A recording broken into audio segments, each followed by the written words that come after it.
Good evening and welcome to the City Council meeting. Before Mayor Parker calls the meeting to order, we ask that you please be seated and silence all electronic devices. City Council meetings are conducted for the official business of the City Council and to receive input from residents. Members of the public attending meetings shall observe rules of decorum and shall not engage in conduct that interferes with the ability of those present to observe or to participate in the meeting without disruption or fear of intimidation, threats, or hostility. An individual engaging in disruptive conduct may be removed from the chamber and could be arrested for disruption of a meeting. Speakers who engage in disruptive conduct could have their mic muted and may be removed from the chamber and arrested for disruption of a meeting. Disruptive conduct includes yelling, screaming, clapping, or other noise creating event acts. For those of you requested to speak, when your name is called, please come forward to the center podium. The countdown clock is displayed on the left monitor and will indicate how much time is remaining. A bell will sound when you have 30 seconds remaining. Before you begin your comments, please state your name. Pursuant to the council rules of procedure, when there is more than 1 hour of testimony, the time will be reduced. Each speaker will be given 2 minutes to speak. Thank you, Jeanette, and good afternoon or evening. Welcome to Fort Worth City Council meeting. I'll call us to order. Tonight's invocation will be provided by Reverend Tamika Richardson from McMillan United Methodist Church. Please rise for the invocation and remain standing for the pledges of allegiance. Let's bow for a word of prayer. God, we give you thanks for allowing us to gather in this place, to serve the people of this city, to hear their concerns. We ask, oh God, that you give grace and mercy to all those who are elected to represent and serve us. We ask, oh God, that you will open their ears to hear all the people, remove the scales from their eyes so they can see all the people. There are people in this city that speak perfect English. There are those who speak broken English, and still others who don't speak English at all. But by your Holy Spirit, give their hearts compassion and their bodies strength to serve all the residents from 76102, 104, 134, 119, and many others, God. We ask that you may protect them so as they thrive to uh, e- help each and every person, God. May all these things be done to glorify your name. In confidence, we declare these things because it is the light of God that surrounds us, the love of God enfolds us, the power of God protects us, the presence of God watches over us. Wherever we are, God is. And where God is, all is well. Amen. Amen.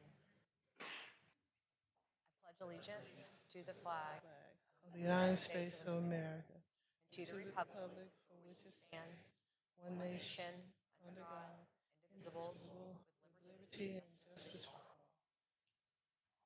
Texas flag.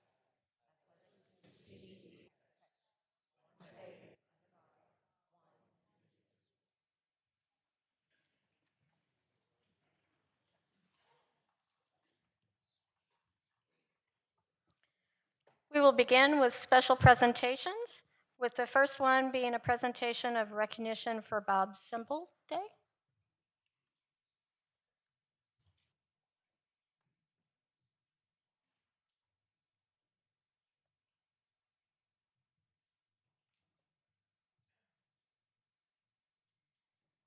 Mr. Simple, come on down. If your family would like to join you, that would be perfectly fine. Sometimes it's appropriate to use this hall just to remind us how good people can be. And today is all about the goodness of Bob Simple. I am going to read a part of this proclamation, but for those on the council that don't know Bob, you've been a very busy man over your 50-year career. And you've also have this beautiful family over your left shoulder. Turn around and look at these awesome people. But they're deserving of more of your time, which is what tonight is really all about. I was honored that Andy Taft, president of Downtown Fort Worth Inc., reached out. And of course, Bill McCoy, the Fort Worth Region CEO with Bank of Texas, who just wanted to celebrate all of Bob's many accomplishments. Your banking career spans decades, dating back since 1977, a legacy defined by integrity, vision, and beautiful service. But importantly, you've been recognized by this community for outstanding community service for years. Important roles honored by the Boy Scouts of America, Chisholm Trail Chapter, and named Tarrant County Banker of the Year in 2007 by the Tarrant County Bankers Association. Many people may not realize you've also been incredibly busy helping enhance downtown Fort Worth, especially on the residential side. Mr. Simple was instrumental in the establishment of Jennings Place, a key contributor to the renaissance of residential development in downtown Fort Worth, where you continue your stewardship of that mixed income community. And for that, we are incredibly thankful. So council, today, for Mr. Simple, we just simply need to say thank you. Thank you for 50 years of amazing service to our community. Thank you for giving back. I see your sons and your grandkids at the ballpark very often, so I know that that community service spirit is still very strong. And importantly, today, we are just simply designating Bob Simple Day, which is January 15th, 2026, as now therefore in the city of Fort Worth hereby designates this date, January 15th, 2026, as Bob Simple Day in the city of Fort Worth in recognition of your lifelong education, dedication, leadership, and service to our community. Thank you, Bob. Thank you very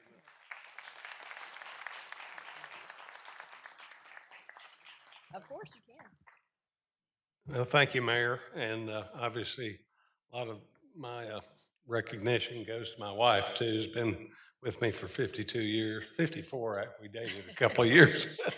But thank you for this award. I'm really humbled by it. And I thank each and every one of you for the time you donate to the city. This is a wonderful city, great place to live, and has been for my family to live, to work, to enjoy, to grow. It's been wonderful. So thank you for your leadership and your time, and thank you for this award. We appreciate you, Bob. Let's take a picture if you don't mind. Okay. Where are we going? Oh, come on in. Don't be shy.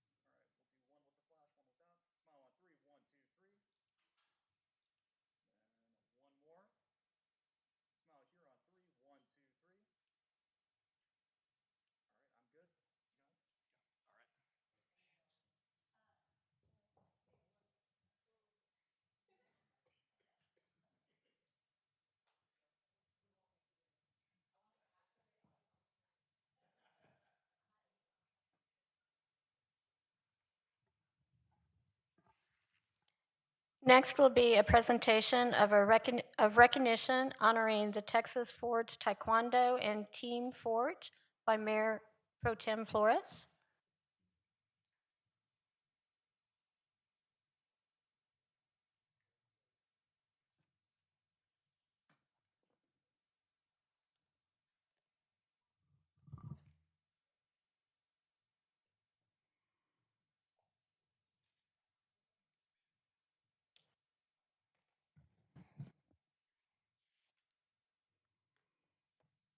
Good evening, Mayor and Council. While I get set up over here, I'm going to ask the members of the Taekwondo team to come up on either side of the podium with me, please. Carlos, we were really hoping that you were going to, have a competition yourself. So I think we're disappointed. Hey, I'm out of their league. I took judo. Okay. Oh, okay. Yeah. Hey, they outnumbered me. That's not fair. All right, Mayor and Council, for this evening, we have, I think, about 10 folks that are up here with me representing the Texas Forge Taekwondo Group, which is, a proud business in the north side on Northwest 25th Street. We have Adelise and Zoe Munoz, with me here, and they're going to receive the recognition a little later after I give some words. Also attending are their parents, Texas Forge instructors, and 2 competition team athletes. One of them who is a U.S. national team member. So, I have this presentation here, and it reads, the Texas Forge Taekwondo and Team Forge, in recognition of the 2025 USA Taekwondo Club of Excellence Award for Girls and Women Development. City of Fort Worth proudly recognizes Texas Forge Taekwondo and Team Forge for receiving the 2025 USA Taekwondo Club of Excellence Award for Girls and Women Development. Founded in 2015 and opened to the public in 2017, Texas Forge Taekwondo is a veteran-owned and family-owned martial arts school serving the North Side and District 2 communities of Fort Worth. Rooted in respect, education, and character development, the school provides an inclusive and supportive environment for students ages 4 to 10, empowering individuals of all abilities to grow at their own pace. Munoz family's Taekwondo journey began under the guidance of Grandmaster Myonsuk Namkung Maya's ninth Dan, the world's first woman to earn the rank of ninth Dan and a legendary figure in Taekwondo. Her teachings established a strong foundation of discipline, excellence, and leadership that continues to guide Texas Forge today.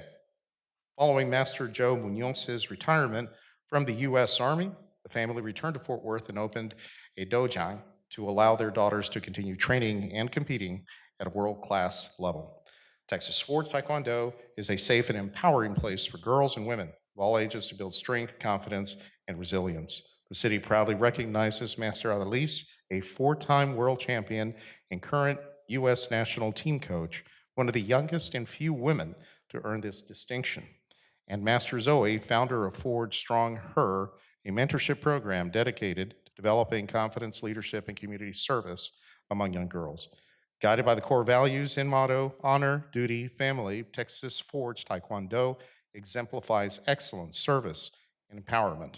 City of Fort Worth congratulates you and the distinguished national honor and celebrates your continued impact on our community.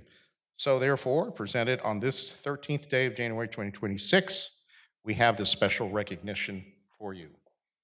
Zoe Adelis, please. Okay. Present that to you, and you're more than welcome to give some words.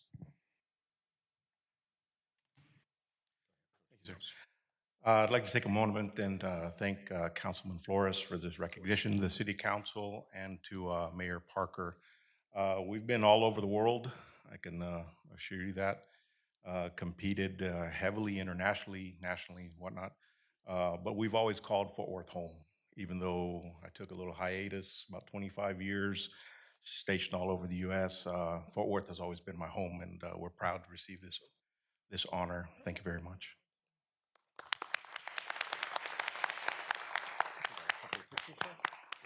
And like a bad dad joke, I say they dare kick ass. So let's go up to the front and get a picture. Please. Council members, Mayor, if you'd like to come down and join us, please. Go ahead, Mayor Parker. Yeah.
Councilmember Hill, I believe you're next with presentation of recognition for anorexia nervosa awareness.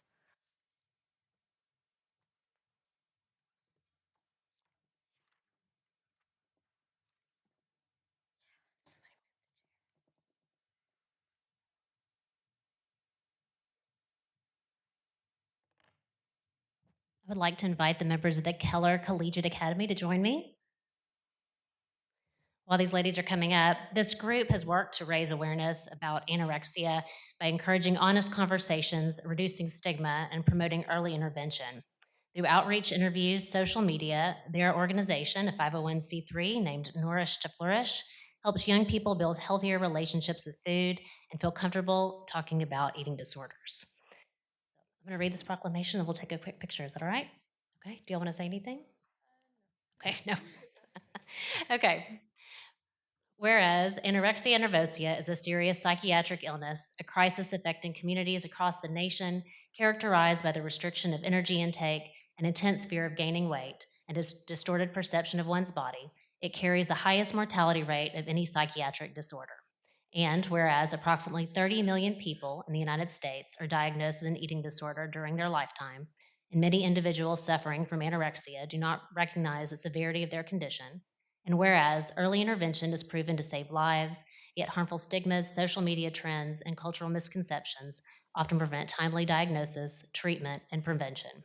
And whereas anorexia nervosa affects individuals regardless of gender, ethnicity, or background, though it is most prevalent among adolescents, with nearly 40% of cases diagnosed between the ages of 14 and 19.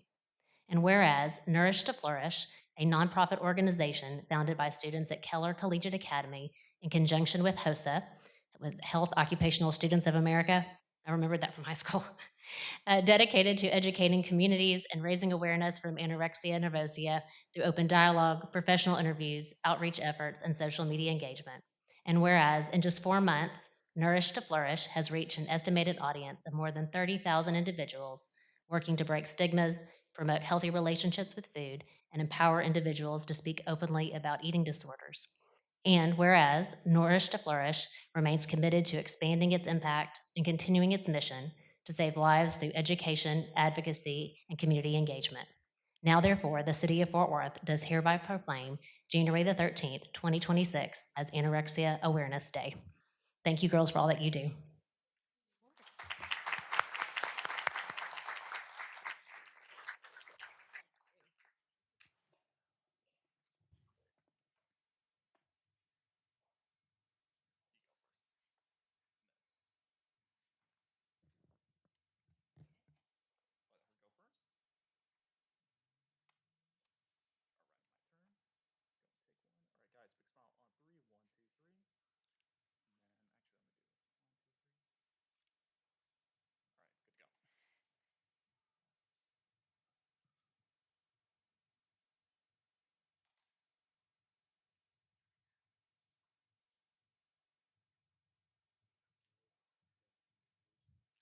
Mayor and Council, our next item, we have a request to take an item out of order. We're going to take up item 26-5703, which was on page 15 of the agenda. Thank you, Jeanette. And I want to ask Dave Lewis, our Parks and Recreation Director, to come up as well, because we're very lucky this evening to have a special guest. Representative Nicole Collier has taken the time to be here tonight for a very important reason, and I'll let Dave introduce that and then invite Representative Collier up as well. Thank you. Good evening, Mayor and Council. We are very excited on behalf of the Park and Recreation Department to announce that through the leadership of Representative Collier, we have received some additional dollars from the state, which doesn't happen through this channel very often through the Legislative Writers Program. It'll be administered by Texas Parks and Wildlife Department, but again, with Representative Collier's leadership, we have additional money to add to the project at Sycamore Park. And very exciting, and it'll add more amenities to the facility immediately that has a master plan that we are currently implementing, but this will help speed that process up. We're very excited. Thank you, Dave. Representative Collier, thank you again for coming tonight. Absolutely. To Mayor Parker, members of the City Council, City Manager, and City Attorney, good evening. My name is Nicole Collier. I represent House District 95. And I was on the Appropriations Committee in the Texas Legislature. And one of the things that we look at, besides funding a lot of the state agencies that do so many important things, is looking at investing in community resources. The Texas State Parks has been around for 100 years. And so we celebrated our centennial anniversary in 2023. But that is not all that Texas does in terms of the parks. We make it a point to invest in those resources that create spaces that are inclusive for all people. Our parks are places that are welcoming, that provide the outdoor resources and health benefits. They are economic boons to our economy. They are a boon to our economy, and they provide safe spaces, fun places for people in the community to come together. And what I love about our parks is that they're open to all people. And so today, I want to present some funding that has been set aside specifically for Sycamore Park, which is in House District 95. We have a check for $1 million.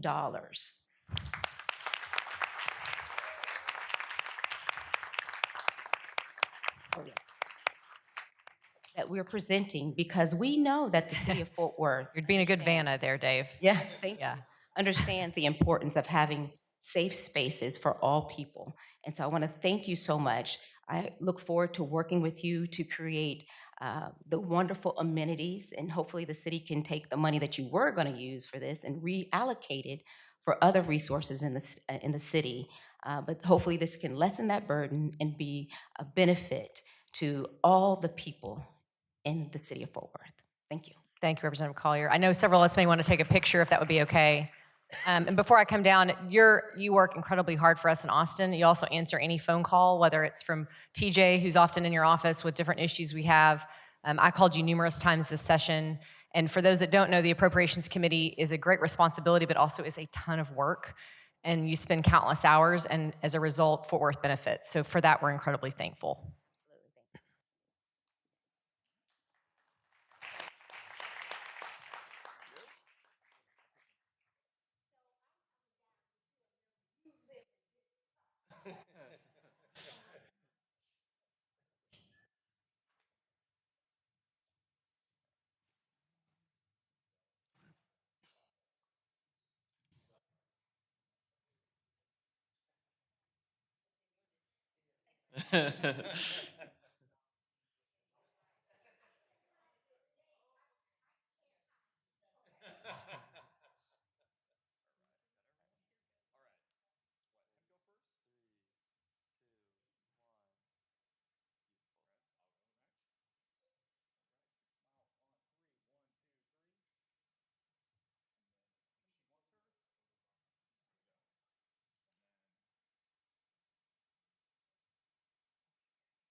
Mayor, we're ready for a motion on 26-5703. Thank you. I'll let Councilmember Nettles have the floor. I'll try again there, Chris. Thank you, Dave, for having things ready. Thank you, Nicole, for representing us very strong in Austin. TJ as well. So I move for approval. Motion and a second. Council, please vote.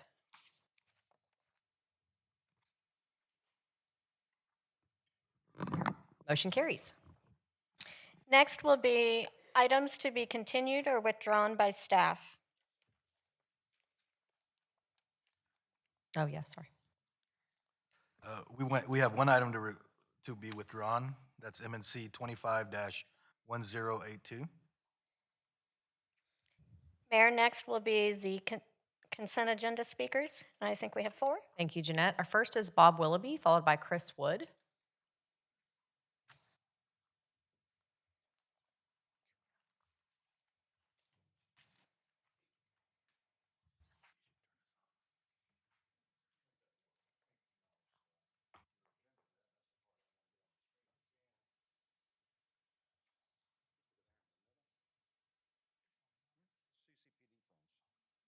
Well, if you can get up here, if you can see it or not, it don't really matter too much. What it is part of our agenda here.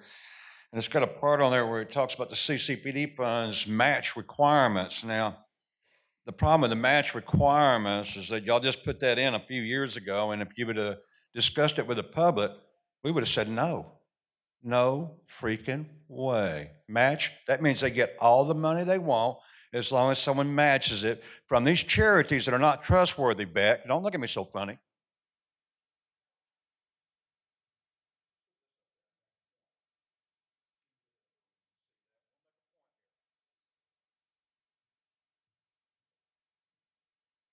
Was a fast minute and a half. The funds used to allow only $300,000, which was too much, the people they gave it to, anyway, because they didn't know what they're doing with it. We needed audit on the CCPD funds. If we were to get an audit on these CCDB funds, millions of dollars are given out to see where this money's going. This would be one of the biggest scams in the United States. I grant you, it'd be up there right with them. Carlos, you're the chair. You're laughing, but you ran away. You won't take an open question about this, and you're the chair of it. So don't smile. I've asked you about this money. $300,000 a max. These people got over $1 million. Rodney, an ex-con, a gang member, got $800,000. I saw him at Deborah Peoples' meeting. I got to meet him. He came up. And after talking to him, I realized he's not capable to have money. He's not qualified. I've been in business. I worked for the Dallas Cowboys 30 years as a contractor. I know business. Also had the Olympics in '96 and 25 consecutive Super Bowls I work. I know business. He doesn't know anything about it. And you give him $800,000. You give him this money, and we don't know where it's going. So we need an audit. So before you give out any more money, we need a clear, transparent audit so we can see. And if we were to get that, which we're working on it, Phil Source right now, our DA, is not answering. He's got undisputable evidence on his document. You know what he says? He says, I'm not going to dispute the evidence of the corruption. He says, I'm just not going to answer is what he says. That's it. It is corrupt, 100%. Our next speaker is Chris Wood, followed by Charlie Price.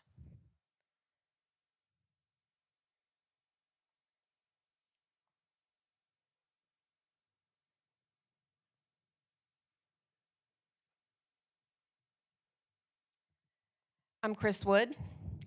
I strongly advocate for the acceptance of funds to reimburse overtime for the Fort Worth Police Department Fugitive Unit's participation in the U.S. Marshal Service Violent Offender Task Force. This is not just a budgetary decision. It is a matter of public safety and justice. Fugitives at large threaten the safety of every Fort Worth resident. Research shows that strong task forces deter fugitives from committing violent crimes. They want to remain undetected, and they don't want the attention that vicious crimes receive. One captured fugitive complained to his apprehenders, "How did you find me? I haven't been going anywhere or doing anything." This demonstrates the effectiveness of our efforts and the importance of maintaining a powerful fugitive apprehension program. Overtime is unavoidable. Stakeouts and surveillance often extend beyond regular working hours.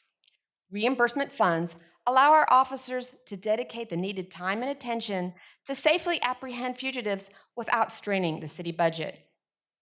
Our task force delivers real results. About 1/3 of all fugitives are caught, and high-profile offenders are even much more likely to be apprehended. Every successful capture brings justice for victims and peace of mind for families. Accepting funds for overtime costs catching fugitives helps keep Fort Worth citizens safe. Thank you. Thank you. Our next speaker is Charlie Price, followed by Adrian Smith.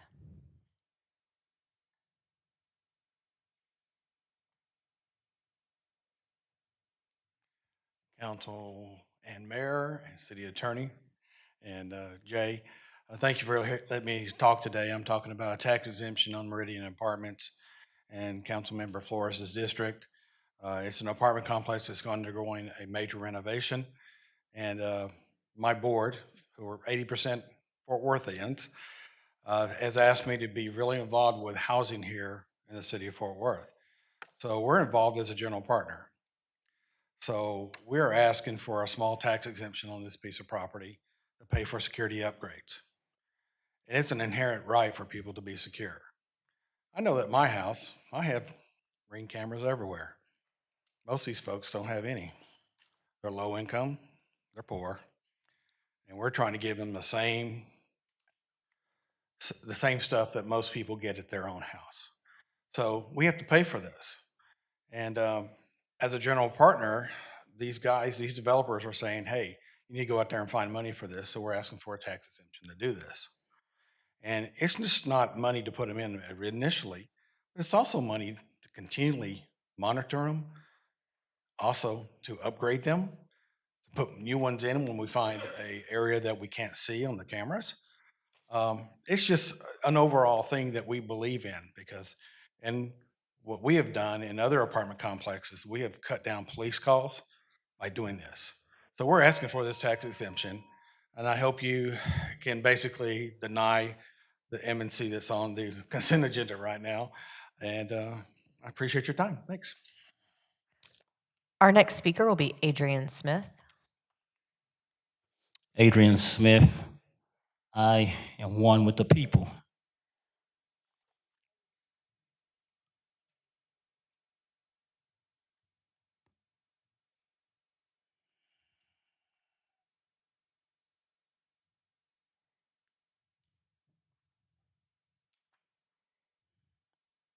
You're going to use your time, Adrian? That's fine. You don't have to. Council, that's the conclusion of our consent agenda speakers. Thank you. Thank you. I've got a motion and a second. Any other discussion? Please vote.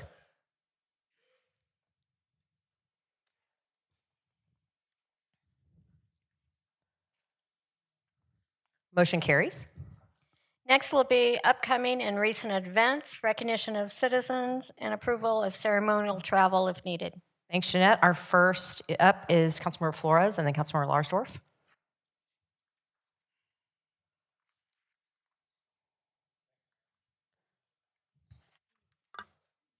Okay, great. Can we get the first slide up? Oh, there it is. Okay, wonderful. All right. Had the honor and privilege recently to introducing Israeli Ambassador to the United States, Dr. Michael Leiter. Congregation Havat Shalom presented His Excellency with a special recognition from the Mayor's Office on behalf of Mayor Parker. Next slide, please. Attended the LULAC 102 chapter Chorizo Menudo and breakfast. We have these alternating between Dallas and Fort Worth. And the LULAC Council, sponsors these. And at the Nuevo Leon restaurant there in District 2, it was a good forum for several speakers that are seeking public office. Next slide, please. All right. Oh, I think we need a backup one. Sorry, I was too quick on the slide changes. There and below. Every January, Castleberry Independent School District honors community volunteers on their school boards.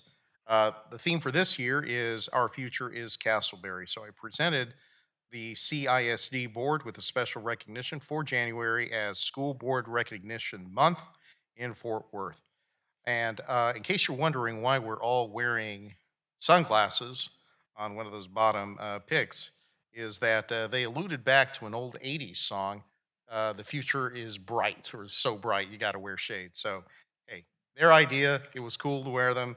So, lots of great stories from students that are aspiring to go to different places in their college career. So congratulations, CISD. Now we have announcements. All right, 136 years of legacy, and the herd is still leading. So that's something very impressive. They're more than a bovine ambassador for the city. They are an emblem, and an iconic one at that. From cattle drives and cowhands to Western fashion and rodeo traditions, we're celebrating Fort Worth Stock Show and Rodeo And this month, it just amps it up to know that we have the herd. And so just wanted to notate their many years of legacy and representing Fort Worth. So from January 16th, February 8th, keep in mind this anniversary and Western Fashion Roundup. And that's all I have, Mayor. Thank you, Carlos. Next up, Councilmember Larsdorf.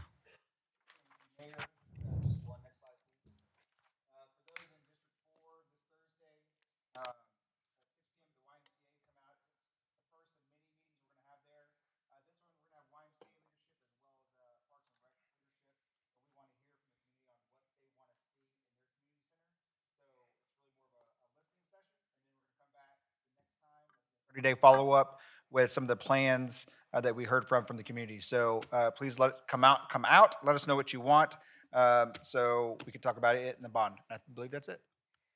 Thank you, Charlie. Councilmember Peoples. Mayor and council, I want to start by highlighting we had a very busy end of the year and start of the year. But so the reason I put this up here, for those of you who talk a lot about economic development, you go, oh, she's highlighting a Chick-fil-A. It's just not any Chick-fil-A. This Chick-fil-A is owned and operated by an amazing, extraordinary woman, Carmenza Moreno, who is an immigrant from South America and started to work at Chick-fil-A many years ago as a cook. She now owns two of the largest grossing Chick-fil-A's in the area. And her story is extraordinary, and I wanted to make sure that we highlighted her to show what immigrants can do for our country. So it's there off East Chase and 30, so stop by. Every time I've been by there, there's a line that's out to the street, so good luck getting some good food. So the next slide I do is I want to talk about the partnership between church and community. The Potter's House of Fort Worth that resides in District 5 recently did a Christmas toy giveaway for the children of incarcerated residents of the county, and they did this in conjunction with the Tarrant County Sheriff's Office. Mayor Pro Tem Carlos Flores joined me there. I think Mayor Parker, you were there earlier. It is probably one of the most meaningful and moving events that I've been to this year. And to see those children be able to pick out toys, but to know that many of them were picking out toys for their siblings so that to make sure that they had a great Christmas. So I want to thank the Potter's House and the Sheriff's Department for what they did. Then keeping on the next slide with the vendor, with economic development, there at the corner of Oakland and Interstate 30 is Crittenden Plaza, and they recently opened a vendor market for a lot of small businesses in the area, and so it was fun to be there, and Santa was also there, and I got to tell him what I wanted for Christmas. And in the next slide, then, so I want to thank the Rainwater Foundation for doing this. Although it's a picture of me and my sister, the StoryCorps is a national project that NPR does, and the Rainwater Foundation reached out to the community, and they interviewed such amazing citizens as Opal Lee and Jared Howard to talk about the new Juneteenth Museum, Bob Ray Sanders and his amazing sister, his niece, Brenda Sanders Wise. And so just a great group of people. These stories are available for anyone to listen to hear about our community. And then the next thing I wanted to talk about is I want to thank the Fort Worth Police and specifically Commander Antoine Williams for working with me to put together a community conversation in response to a very tragic incident that happened in District 5 over the holidays. And what we did was we were able to bring the community together to talk about how we address gun violence among teens and engage in solutions. It was well attended. We had over 107 residents who signed up and participated. I want to thank Assistant City Manager William Johnson for being there, Chief Eddie Garcia for being there, and Councilman Mayor Pro Tem Carlos Flores for being there. Also, Councilwoman Jeanette Martinez sent her team there to help, and there will be more that comes out of it, but we heard from many students across the area, and they want their voices to be heard, so we're going to look at putting together a citywide teen summit, so more on that to come. And then the final thing, as a result, next slide, of that community conversation, we'll be working with the NPO from that district. We'll be hosting a community fellowship breakfast. Many people wanted to know what the next steps were. So I'm inviting you all to come out on Saturday, January the 24th at 10 in the morning. We'll be at the 6 on Avenue G in Fort Worth to continue the conversation of how we mitigate and end teen gun violence, not only in District 5, but across the city. And so, Mayor, that's all I have, but that's a lot. Thank you, Councilmember Peoples. Councilmember Hall.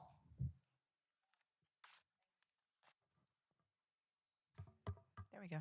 Thank you, Mayor. All right. First up, I wanted to say that I got the pleasure of attending my very first City Council retreat on December 19th. It was a great opportunity to learn from my fellow colleagues, learn a lot about each other, our work styles, and I look forward to the impact that that session will have on our dealings here at City Council. Next slide. On December 22nd, I had the pleasure of working with the ladies of D6 with the Work on Me nonprofit. They hosted an annual toy drive over in the Crowley community, and so you'll see us there handing out toys. We had toys for all ages, and it was a great time and a great way to give back during the holiday season. Next slide. On January 7th, I had the pleasure of meeting with Kevin Davies. He's the general manager for Hewlin Mall. Hewlin Mall, we all know Hewlin Mall. I've been shopping at Hewlin Mall since a little girl. But to discuss the opportunities that we have for retail and commercial development in District 6. So I look forward, I enjoyed the conversation. I look forward to the opportunities that we have to partner and collaborate as we bring more development to D6. Next slide. On January 9th, I had the pleasure of working with and meeting with Dr. Rachel Capua over at Tarleton Fort Worth, the official University of District 6. I love that. And we had a great time just discussing the many partnerships that Tarleton has created, not only just with Crowley ISD, with Fort Worth ISD, the number of students that are coming, how the campus is growing, some of the infrastructure challenges and how we're going to partner to find solutions, but just most importantly, how Tarleton is one of the oldest universities participating here in Fort Worth, and the opportunity that we have to partner in the D6 community. Next slide. Just a few reminders, the Fort Worth Stock Show and Rodeo that used to be my Life Through Junior League, now is also my Life Through City Council. It starts on the 16th and will go through February 7th. This Saturday is the All Western Parade, so it starts 11 a.m. down here downtown. I will be there, hope to see you there. Next slide. Also, this weekend, and it's a busy one, the Greater Fort Worth Martin Luther King Jr. Holiday Committee is presenting the parade, the MLK Day Parade and Rally. It will be on Monday, January 19th at 11 a.m. Would love to see you there as well. Next slide. The District 6 office will be participating in the point in time count on January 22nd, 2026. It's a time where we take a census account of those of our neighbors who are experiencing homelessness in our community. That will start at 5:30. I believe that they're still looking for volunteers, so if you're interested, just reach out. We'd love to give information about that. Next slide. Also, this month is time for our next quarterly town hall meeting for District 6. We'll be hosting it at Tarleton State on Thursday, January 29th at 6 p.m. We have special guest, Commissioner Roderick Miles, joining us. He'll be providing an update and a year in review on what's going on in Precinct 1. And you also hear what's been going on in District 6 and what's coming up here in 2026. Next slide. And that is it. Happy New Year, District 6. Thank you so much for your time. Councilmember Nettles. All right, I have a few slides. The first slide is Reese Properties Connection Annual Tour Drive Giveaway. Awesome event. Next slide, please. We went over to Reverend Datcher's Church, where the Fort Worth 5 Loaves and 2 Fish Outreach Annual Community Christmas Giveaway. Free haircuts, clothes, bikes, etc. Next slide, moving quickly. The 74th Annual Ambassadors of Fort Worth Debutante Presentation was joined by other elected officials such as Constable Michael Campbell, Deborah Peoples, Elisa Simmons, and Shakina C.C. Watkins. Next slide. On Saturday, I attended Brenda Wise Sanders' retirement, a celebration for 17 dedicated years at the museum in District 8. And I believe those are all my slides.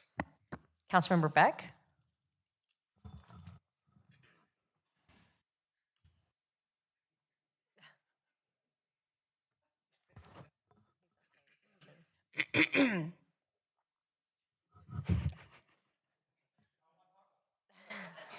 Listen, y'all might as well drag a dead horse into the well right here because I am never going to stop beating it. So just shout out to my friend down there on the dais. Thank you for your service. I appreciate it. Next slide. Okay, first up, we... Can we go back to that slide, please? We'll just leave that up through my presentation. Thanks. You don't need to see my pictures. We'll just look at Marin Corps the rest of the time. Okay, so we did dedicate a mural on Loden Street. It actually, one side is District 9, the other side is District 11. So I was joined by Councilwoman Martinez as we dedicated that. Big thanks to the Parks Department for having this really great program, and the kids of I Am Terrell who developed this mural and painted it. Next slide. All right, so holidays in District 9 were lots of fun. As you see, we got to meet with several Santas across the district. They both assured me that I was on the nice list, so I don't know, that's what they said. Next slide. Also the same day, I don't know if I believe them, but they did. Same day, we also had the opportunity to speak and be part of the Fred Rouse Memorial ribbon cutting, and that was a really special event. If you don't know, there was a gentleman in Fort Worth that was tragically lynched, Mr. Fred Rouse, and his family members and members of the community have really worked hard to make sure that his name and legacy lives on, and that we do our part to make sure we're remembering those parts of our history that make us uncomfortable. So it was really an honor to get to be part of that. Next slide. All right, we'll move quickly because you've already heard a lot of these, but this weekend we do have the Fort Worth Stock Show Parade starting at 11 a.m. There will be street closures downtown. They begin at 9, so if you're looking to get down there, please be aware of that. Next slide. The 19th at 11 a.m. Is the MLK Day Parade and Rally. The rally will be held in Sundance Square. Next slide. As you heard my colleague, Councilmember Hall, speak, the point in time count is coming up January 22nd. Check-in starts at 5. It says it goes till midnight. I will say every year I've been done before then, so don't let that late night deter you. They still are in need of volunteers. If you have never taken the opportunity to volunteer for this particular project, I would highly encourage you to do so. You go out with an MPO and you quite literally interact with and count the homeless members of our community so that we can best address the problem. Next slide.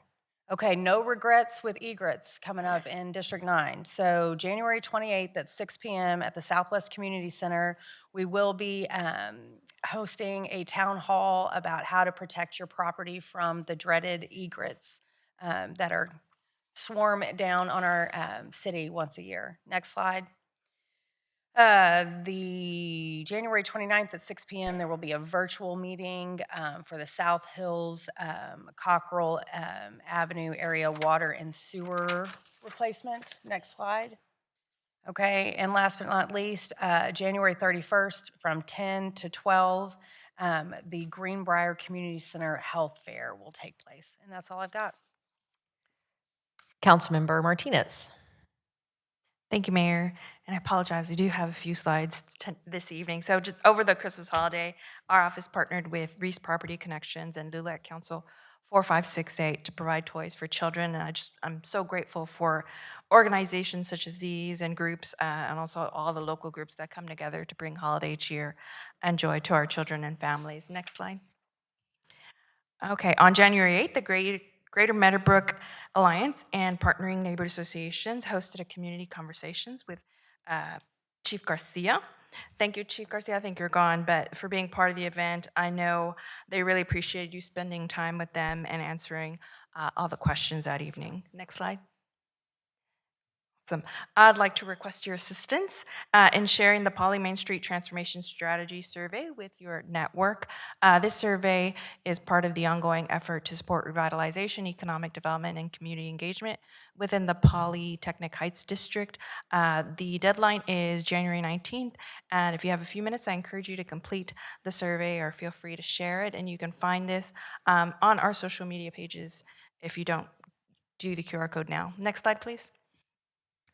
There are several events coming up in District 11. The first one will be the Frostworth Fest on January 17th at Gateway Park. This event will feature a vendor market where you can buy unique items from local artists and craftsmen, food truck corps, and karaoke.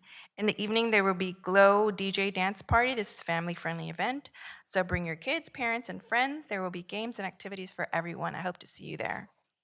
Next slide. On January 17th, the Eugene McCrae Community Center is hosting an MLK Day celebration at 10 a.m. There is also another MLK parade in Fort Worth on the east side. This is in conjunction with the 8th annual Martin Luther King Jr. Parade occurring the same day, the one in Eugene McCrae. The parade and celebration starts at 11 a.m. The parade will kick off at 2026 Amanda Avenue and will follow Ramey, Miller, and down Woolbarger to end at Eugene McCrae Community Center. So it kind of touches District, it starts at District 5 and then it touches District 8 and 11 down and ends at 11. On January 23rd, Victory Forest Community Center will host a mid-year back-to-school event. The purpose of this event is to provide students with a school supply refresh for the spring semester. They'll also have games, food, and activities for everyone. They are still accepting donations, so if your students have any supplies that you've purchased too much, if you could please consider donating them to the community center. Next slide. Mercy Clinic of Fort Worth is hosting an open house on January 26th. You can take a tour of their clinic and learn about volunteer opportunities. A lot of people don't know about this wonderful clinic within Fort Worth. It's a nonprofit organization that provides free healthcare to uninsured adults who live in 76104, 76110, and 76115 zip codes. They offer checkups, well women visits, dentistry, and some laboratory and prescription services. If you know anyone who could benefit from their services, please be sure to refer them to the clinic. Victory Forest Community Center is hosting an art show on February 13th.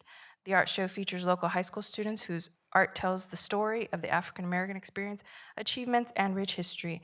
This is in partnership with the Amon Carter Museum of American Art and Fort Worth ISD.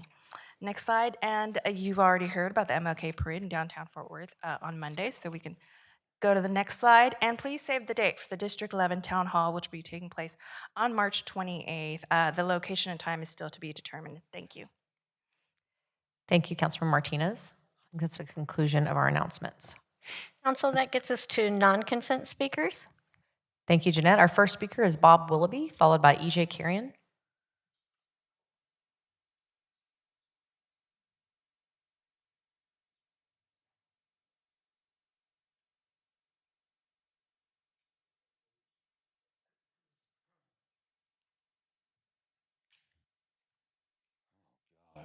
I'll tell you, you cut us down to 2 minutes and you take all the time in the world you want. It's like us listen to your celebrity show.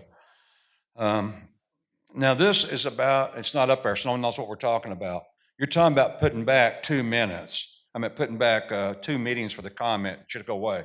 And here's what happened. When you were placed in office, you were trusted with the power that comes with the office. It has gone to your head, and you abused the power that was entrusted to you. Before 2021, and you, Parker, Mayor Parker, the citizens had 4 times a month of free speech at council meetings. Since then, you moved it down to 2 times a month, is what you did, and you got away with it for 4 years with not much resistance. Then you thought, well, we'll move it down to 1 more is what we're doing right. This is what we're talking about right now.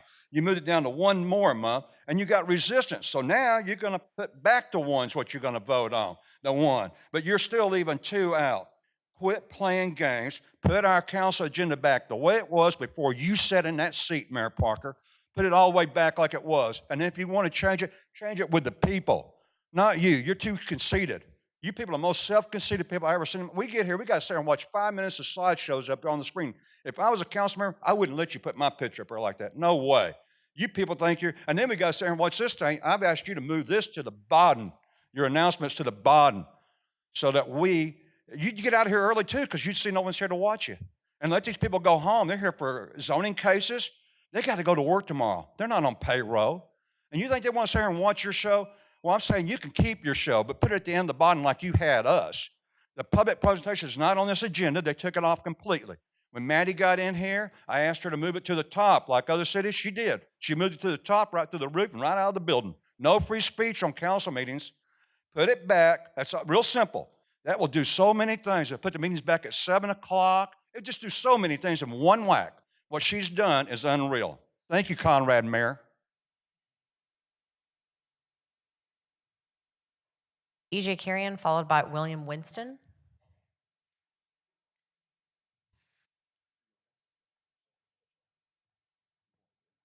All right, everyone. So I know I've been coming pretty fierce, pretty ferocious and intense to this council. I want you to know when that started was my first ever speaking at this council was after the racial gerrymander vote when Tim O'Hare silenced tens of thousands of Black and brown voters of Fort Worth where our vote matters less at the county level. And so when I was there in April, what I shared with you guys, I said that if Tarrant County is the largest swing county in America from a political perspective, with Fort Worth being 47% of the county, we are the front lines. So your seat is the front lines of democracy. And so this intensity comes from seeing that, and that's the importance of how we need to move in this role. And so I'm upset that we're here talking about public comments, the most fundamental basics of democracy, when we should be talking about ICE and Magnolia right now. And Garcia saying that because Minnesota didn't work with the police, didn't work with ICE is the reason why Renee Good is not here. Things like that, you know, Pete Hegseth at Lockheed Martin and us being a war machine. These are the things I would like to be talking to you, but today I'm showing up, these people are showing up to talk to you about public comments. And so with public comments, if that's what we're gonna talk about, at a basics, we should get our 3 minutes every time. I would like to request that. I would also like to request that we get to be on it first. And if we're going to cut time, I thought actually Bob Willoughby's idea that y'all's presentations get cut to 2 minutes. I think that would be a good idea so that we can have our 3 minutes and so you can hear from us. We're not here to listen to you. Also, a virtual option would be nice as well. And I also think these clappings, I'm glad you guys are allowing people clapping. And that's kind of some of the basics of what we should do to bring back democracy. Thank you. Our next speaker is William Winston, followed by Allison Fitzgerald.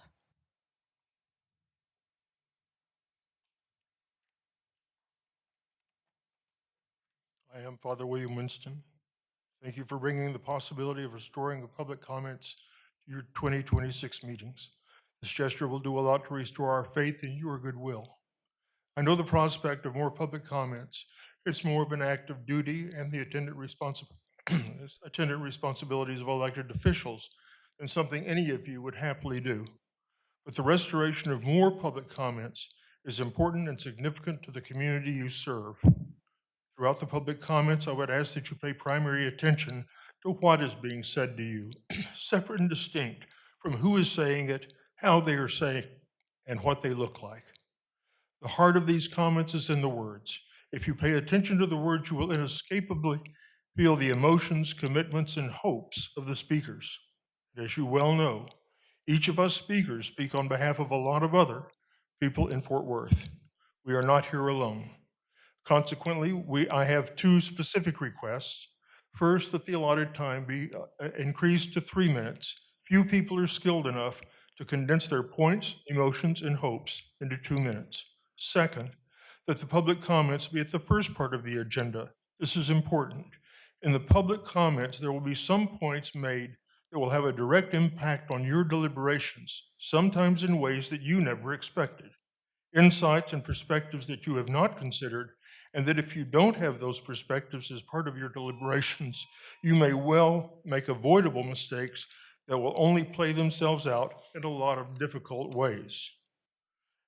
As our city council, we look to you to calm our fears and to consider our disappointments. These are some of the reasons we need to speak to you more often and feel that you hear us. Thank you. Allison Fitzgerald will be followed by Jeremy Pope.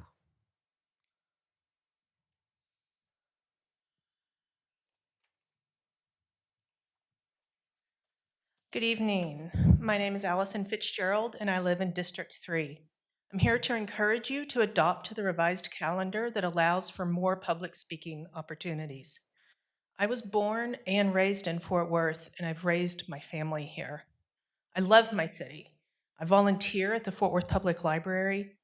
I visit our amazing local theaters and museums regularly, and I've worked in several local school districts. I believe that I add value to this city. These people add value to our city. I've never wanted to live anywhere else because Fort Worth has always been all that I needed.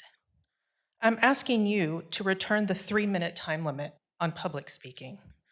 Give the citizens time to clearly voice their thoughts and opinions.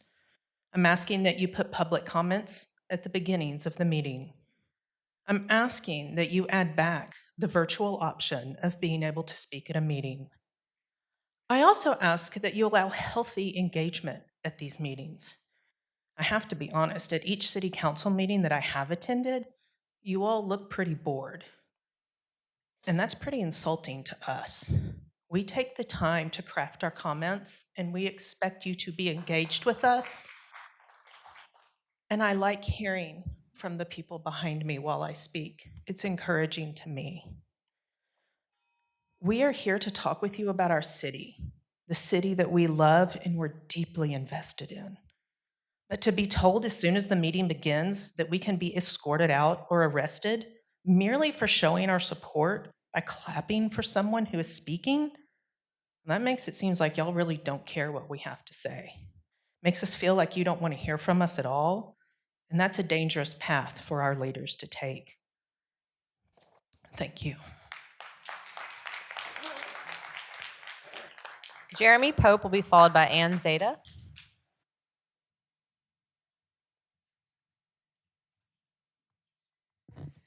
Never realized how much you could see my bald head when coming down the aisle. My name is Jeremy Pope, and I'm a resident of District 5. I'm here because your most important responsibility is to listen to the people you serve. The ceremonies and photos may come with the role, but they are secondary. You cannot represent us if you are unwilling to hear us. Guaranteeing speakers 3 minutes, no matter how many sign up, is not excessive, though it seems it was tonight.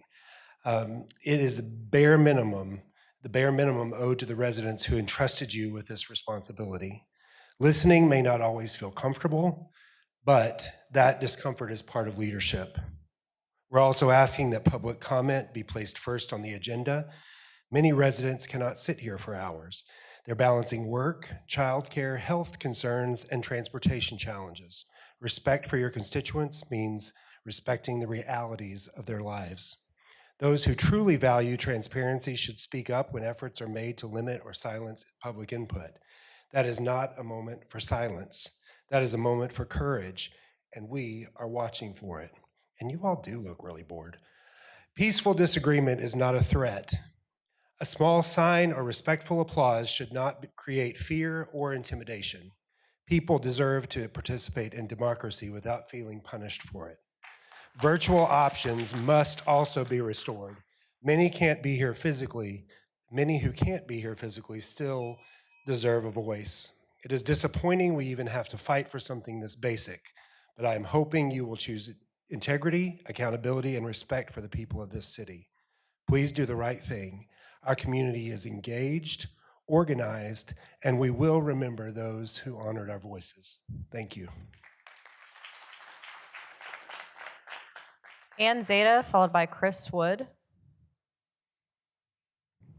I signed up for 2 items. Am I going to get called up for the second item, or do I need to cover both of them in one? Okay.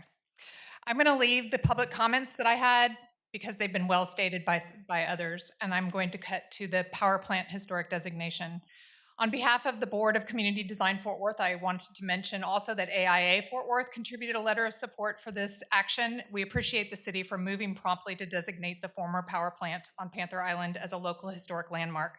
The building, currently owned by Tarrant County College and offered for sale, is an important civic and industrial artifact that merits protection now, as Panther Island's redevelopment can include thoughtful, public-oriented reuse rather than irreversible demolition. Historic designation can be recognized as a positive and a helpful thing, and we should encourage people to be educated and informed about the invaluable opportunities of anchoring the riverfront with this public service of reuse. Designation does not preclude redevelopment. It creates conditions of adaptive reuse that retains character while attracting investment in programs that will serve residents and visitors. A clear, protected future for the building will enhance Panther Island's identity, strengthen its continuity between Fort Worth's past and future, and expand a range of opportunities. I sent a letter to all of you from the Board of Community Design Fort Worth, and I appreciate those of you who acknowledged the receipt of that letter, and I really appreciate that you have this on the agenda for this evening and hope that you will all vote in favor of it. Thank you very much. Our next speaker is Chris Wood, followed by Mindia Whittier.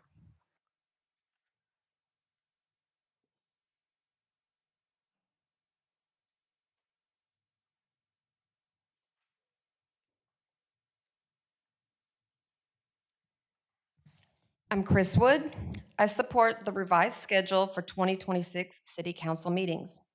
This schedule includes a public comment section on each regularly scheduled business meeting and eliminates the current standalone public comment meetings.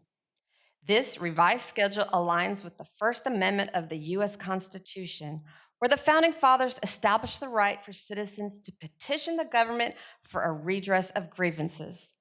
This means citizens have the right to communicate with government officials and express concerns to them. This is considered a fundamental right to free speech and is a key aspect of a democratic system.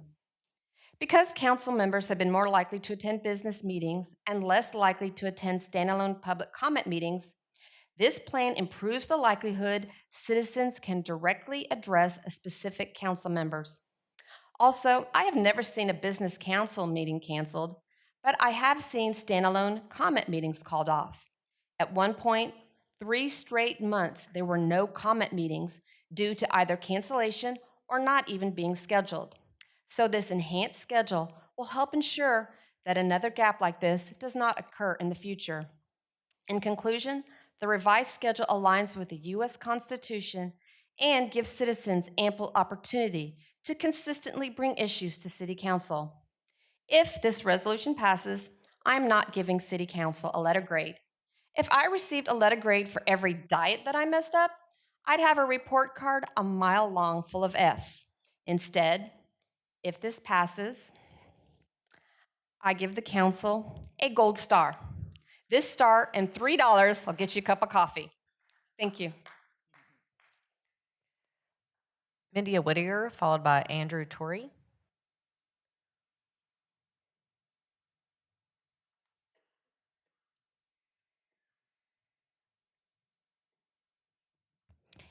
There are 2 reasons I support amending council's meeting schedule.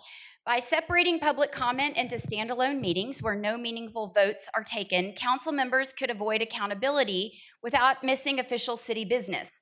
This structure has provided cover for attendance to be optional. Some of you took full advantage of that. The revised schedule at least restores a more reasonable number of opportunities for the public to provide comment. And I'm calling on you to do even better. The current schedule was just approved in October. Why the sudden change of heart? It's because of another proposal which arose in December for a charter amendment so council members can receive a pay increase. Those of you who voted for the restrictive public comment schedule in October didn't change course because it's the right thing to do. You capitulated because it's the politically expedient thing to do. Having grossly restricted public engagement threatens your campaign to secure votes for a pay increase. So I'm calling on you to do the right thing in the first place. I'm also calling on you to codify strict parameters under which speaking time can be reduced below 3 minutes. This should only be done when all other methods have been exhausted to facilitate public comment, such as extending meeting times, adding comment periods, or scheduling special public hearings, not for photo ops like Christmas tree lighting ceremonies. Additionally, the presiding officer should not unilaterally reduce speaking time below the established minimum. It should be approved by a majority vote of the council, only under emergency conditions and accompanied by a written justification entered into the public record. Restoring comment to more meetings is a step in the right direction, but 2-minute limits imposed at the discretion of the mayor are still a barrier. And I will say, I agree with Bob Willoughby, put your presentations limited to 2 minutes at the bottom of the agenda. Andrew Torrey, followed by Wesley Kirk.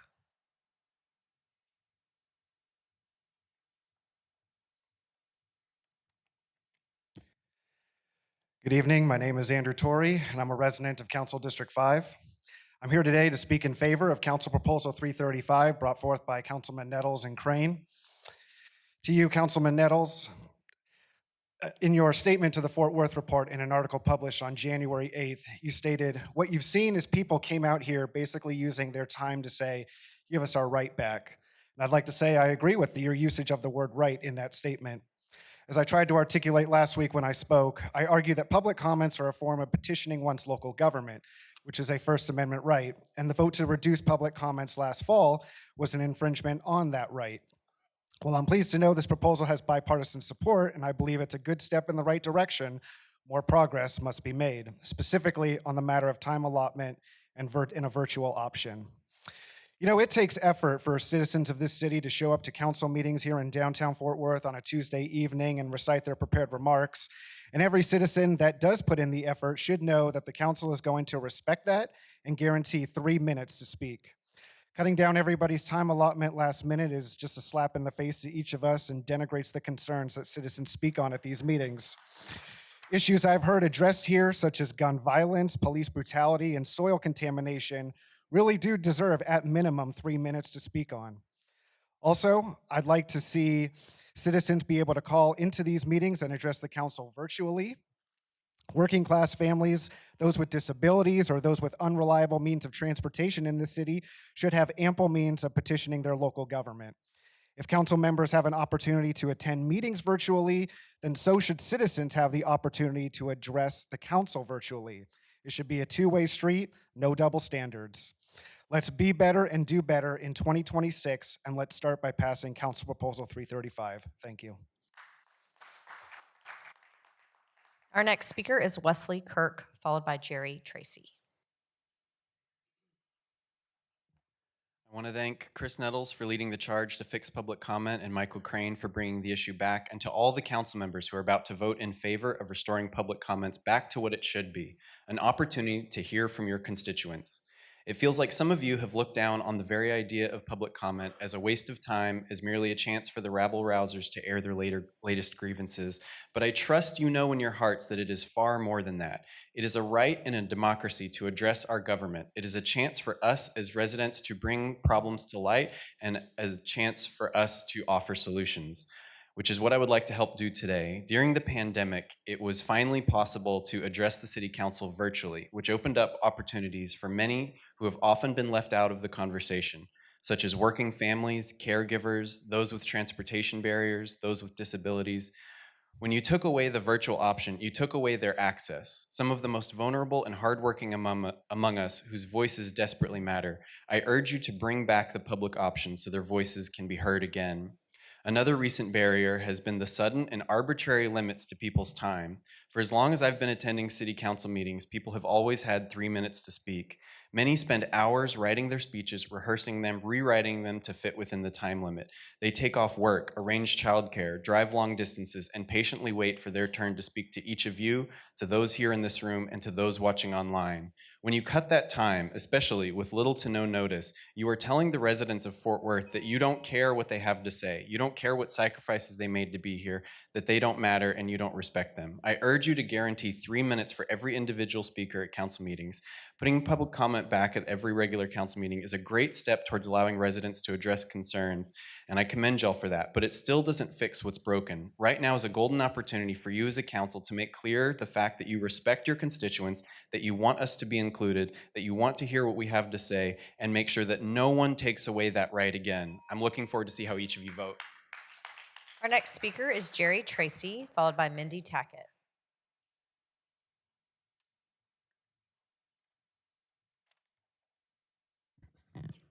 Good evening. This is really quite a microphone. Good evening, Mayor Parker and council members. My name is Jerry Tracy, and I am the executive director of a charity, 501c3, Historic Fort Worth, Inc. Since 2005, Historic Fort Worth has been more than concerned about the future of our 1911 Beaux-Arts style power plant. That was the year the smokestacks were demolished for fear that they were dangerous.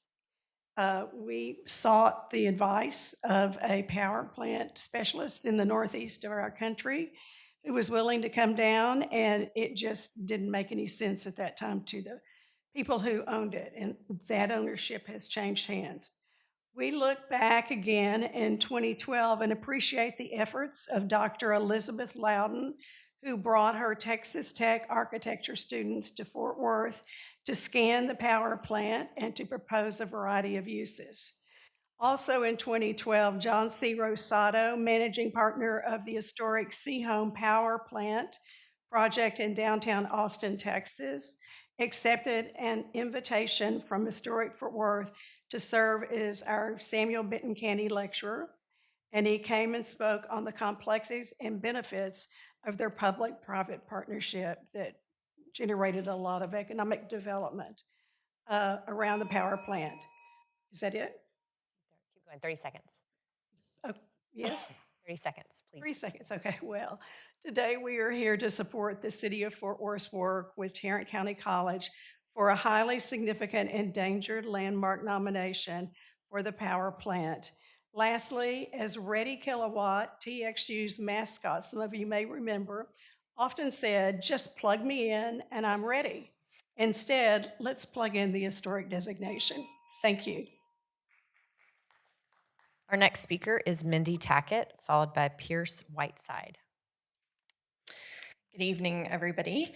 I want to say thank you to those on this council who have listened to the public and are taking action to reinstate public comment. I hope you will continue in that spirit by ensuring that every resident is afforded a full 3 minutes to address this body. There are many important issues that residents look forward to engaging with you on through public comment. One such issue is the need to increase compensation for council members to a fair living wage that reflects the responsibilities of this role and allows a broader range of people to serve. I actually do support that because I think more people shouldn't, pay shouldn't be a hindrance. And it's much harder for any of us to publicly present ideas like that if our opportunities to do so are cut. And topics like that can take a full 3 minutes. Anne tonight had to choose, I guess, between her two things that she wanted to speak on because she only had 2 minutes. That makes no sense to me. But again, thank you all for your time, your consideration. I urge the council to follow through on its commitment to transparency and public engagement by returning to a broad public comment schedule that serves all residents. Thank you, guys. Pierce Whiteside will be followed by Stephen Bryant.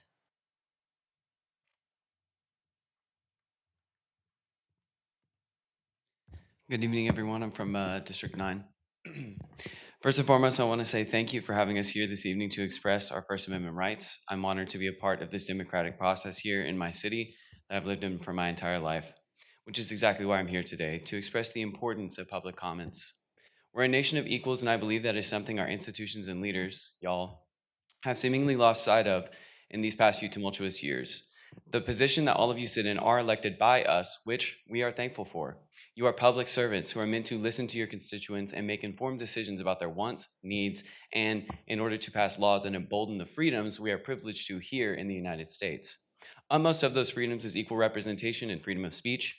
We as citizens of this great nation are owed a right to express our thoughts and concerns on decisions that are being made that will directly affect us. We deserve the freedom to question, criticize, congratulate the laws that are being passed or proposed. People should be able to express their disagreements, their boos, their nays, without being threatened to be pulled away for arrest by an officer. Not only is this a common sense decision, but it is constitutionally protected. Furthermore, as a good friend pointed out to me, the act of halving the amount of times that we as citizens of Fort Worth are allowed to attend public comments is like ignoring half the phone calls you get from your boss, your landlord, or your mother. Jokes aside, we put you here, we voted for you here, and once again, we're thankful, but you have an important job to do, and that is to represent us. I'm asking for 3 minutes, no more, no less. I feel it is only fair for you to listen to the comments of the people individually for 3 minutes at the beginning of each session. We take time out of our days to be here. Y'all are servants to us, not royalty. We're not here to argue with y'all. We are here to have a discussion and work in tandem in order to create a bigger and better Fort Worth. Everyone, and I mean everyone in this room, knows the city is going places, so let's work together, council, to make this a better and more free American city. Thank you. Stephen Bryant, followed by Skylar Thought.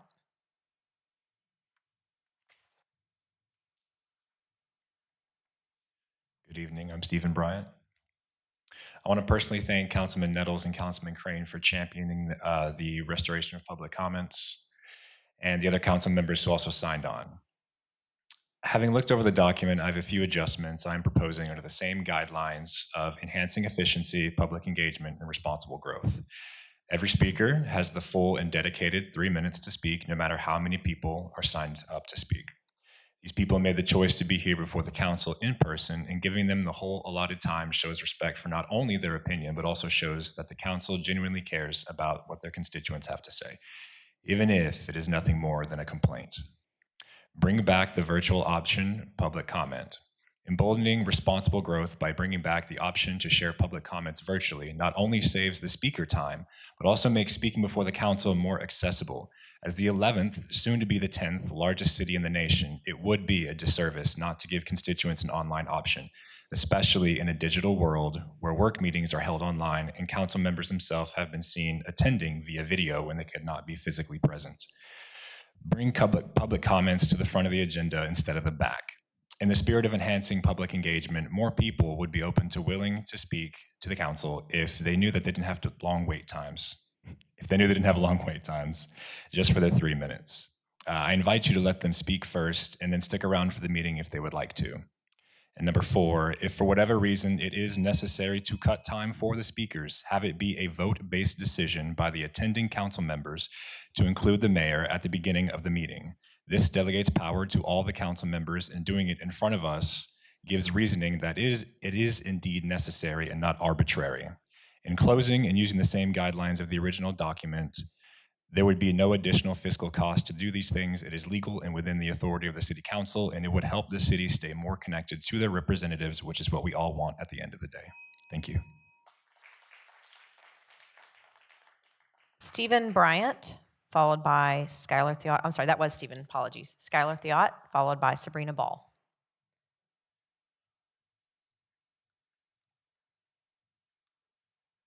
Good evening. I'm Skylar Tio. It's French. I totally understand. I have spent 20 years of my life living in Plano, Texas, then 10 years of my life living in Dallas, Texas, and I've now been in Fort Worth for 1 year. And in the year that I've been here, I felt more civic pride for Fort Worth than I ever did for Dallas or Plano. And I actually never went to a city council meeting in Dallas, and I only went to a city council meeting in Plano to get my citizenship in the nation merit badge for my Eagle Scout. But I'm here tonight because I love this city already, and I have met some amazing people who are very interested in making the city as great as it can be. And if I didn't care about it, I wouldn't have come. And I think it's important that citizens of this city can have the chance to come here and speak at the start of the meeting. I think when you put comment at the end, it serves to make it seem less important. And I think that it's also important to ensure that people have the right for the full 3 minutes. If there is a reason why that doesn't happen, I think that that should be voted on and made explicit. And I think a virtual option makes sense for the entire citizenship. A lot of us have a lot of opportunities to be mobile and to make it here tonight, but many don't. And I think it's important that those same people have the opportunity to come here as well. And so I thank you for what each of you do on an individual human level. I'm very proud to be from District 2 as well, but I also think that because of that, there's more we can do, and that we can make the city even better for my daughter, who loves this as well, and will hopefully be up here someday as well. Thank you. Sabrina Ball, followed by David Rodriguez.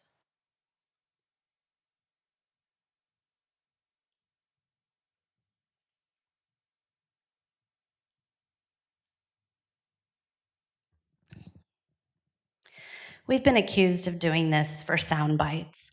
When you force people to compress their concerns into short phrases, that's what you're going to get. Last week, I had to cut a lot of nuance out of my comments to hit 2 minutes, and I failed. I'm probably going to do it again. It's frustrating. It's a waste of everyone's time. The concerns we bring here as Fort Worth families are warranted, and there are facts I couldn't share simply because of time. I know exactly what happens when public comment is constrained because I lived it at Fort Worth ISD. I started making public comment at school board meetings to advocate for very specific needs that directly affected students and families.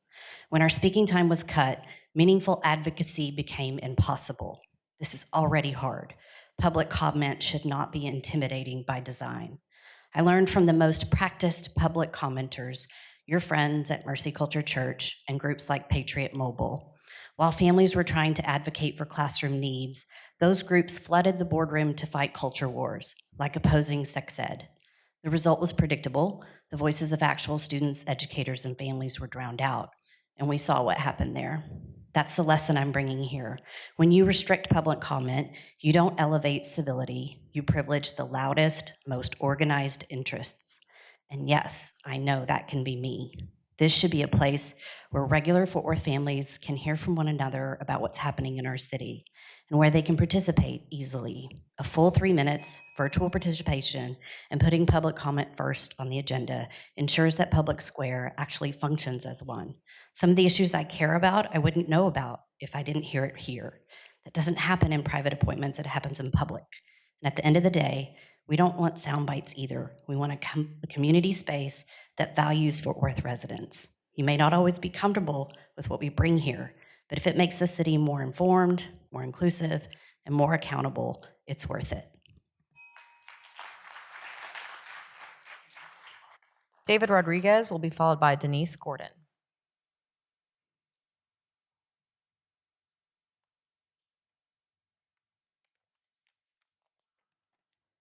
I'm David Rodriguez. I'd like to give a quick thank you to the citizens of Fort Worth for being vocal and undertaking this work to allow the people to have their voice be heard here at City Council. And of course, I can give props. So unless I'm going crazy, based on this paper, we have 6 members who signed that they would advocate for bringing back these public comments. Those are Council members Chris Nettles, Michael Crane, Deborah Peoples, Carlos Flores, Dr. Mia Hall, and of course, Mayor Maddie Parker. However, I would like to have a comment said by Malcolm X. If you stick a knife in my back 9 inches and only pull 6 inches out, that's not progress. Even if you completely pull the knife out, that's still not progress. Progress is making sure that the wound is healed. So then, and even then, some of you won't admit that the knife is there. So then what does progress look like? So I know Councilman Lauersdorf has said in the last meeting when this was voted on that all he hears is complaints and no solutions. But I've heard plenty of solutions, and I'm just going to reiterate them again. So everyone should get their 3 minutes. Teachers don't get to decide to kick students out of their classroom when they are overcapacitated or they can't cut back classroom time. Firefighters can't stop taking calls at 1, 2, 3 in the morning whenever they've been running all day. So why should elected officials, who it's your job to listen to us, you get to decide that you don't want to work? So again, and of course, for those who can't attend the meetings in person, please bring back the virtual meeting. It allows everybody, for those who have disabilities, aren't able to come out, scheduling, things like that. So my time is cutting short. So for those of you, for the 5 who chose to not sign up for this, my question to you is, why are you pretending that the knife doesn't exist? Our next speaker is Denise Gordon, followed by James Smith.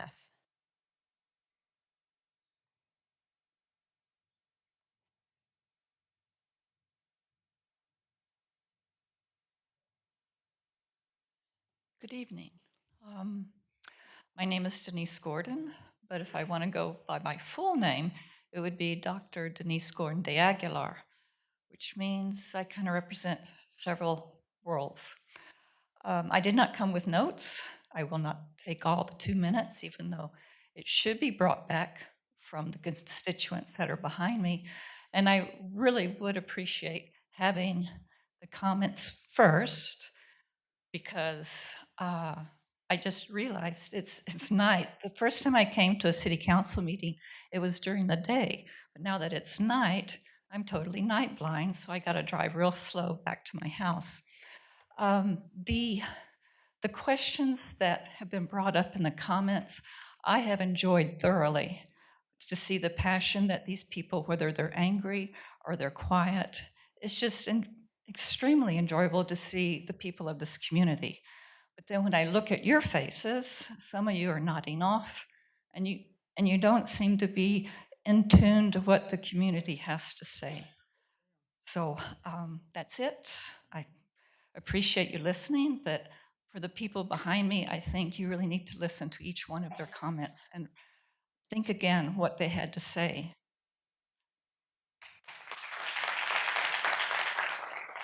Our next speaker is James Smith, followed by Charlie Price.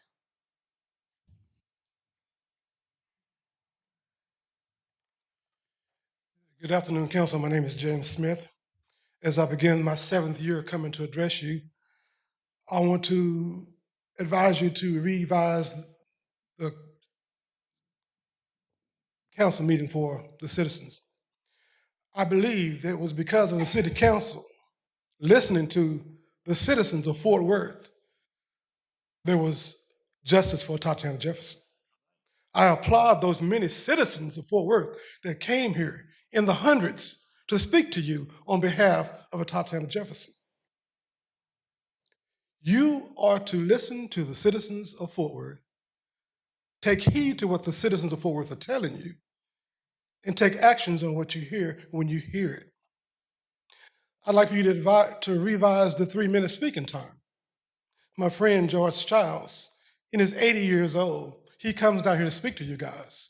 He calls me and rehearses his speech to the minute. And then to watch him last week come here and you give him 2 minutes, he was discombobulated. He couldn't do it because he had practiced what he was going to say when he came down here. Speaking of George Childs, he's 80 years old. He rides the bus to these meetings. So it would be good for you to put the citizens in the front of the meeting so he won't miss his bus going back home. Fort Worth is a great city. I wouldn't be coming down here for 7 straight years championing transparency and justice for Tatiana Jefferson if I didn't think the city had the capability of being the great city that you say you are. 3 minutes? Give us our 3 minutes. If you have to take something off your agenda to the next meeting, do that, but give the citizens their due justice. Justice for Tatiana Jefferson, and vote in favor of bringing it back. Thank you.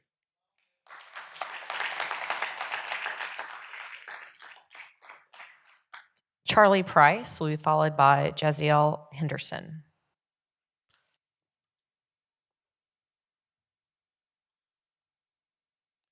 think I might be a little confused. I'm here to talk about MNC 25-1124, the tax exemption for Cobblestone Manor in East Fort Worth, an elderly property that we are the general partner on. We're the owner. I will tell you that today I got a call from Councilmember Peoples' office about an issue at the apartment project. Guess what I did? I took care of it. I'm your local rep. Now, we're here to ask for a small tax exemption to pay for security upgrades at that property too. It's something about our corporation. We believe in high level of security at all of our properties so everybody can feel safe, because we know that low income elderly folks, if they get robbed, if something happens to them, proportionally, the amount of income they will be spending to replace things or do things is a lot more than anybody else. So when it comes up here in a little bit, I would appreciate you to approve it. Another word, basically, turn down this resolution as submitted by staff and approve the tax exemption. I did put another card in for something. It was about the appointment of, am I supposed to speak about that right now too? Basically, it has to do with the basically housing solution. You got 3 board members you're reappointing on the housing, and basically right now, they're costing you a little bit over $11 million in tax revenue. That's just your portion. And that's a lot of money. That's basically was nearly your budget shortfall last year. So in essence, you probably need to postpone that and really have an earnest discussion with them about them taking off properties. Just in the Fort Worth report, the last 2-3 weeks, they talked about taking a $65 million property off the tax rolls. That's probably going to cost you $300,000. And that's revenue y'all could be using for something else. Thanks. Our next speaker is Giselle Henderson, followed by Chris Tackett. Ms. Henderson. Thank you. Chris Tackett, followed by Patrice Jones.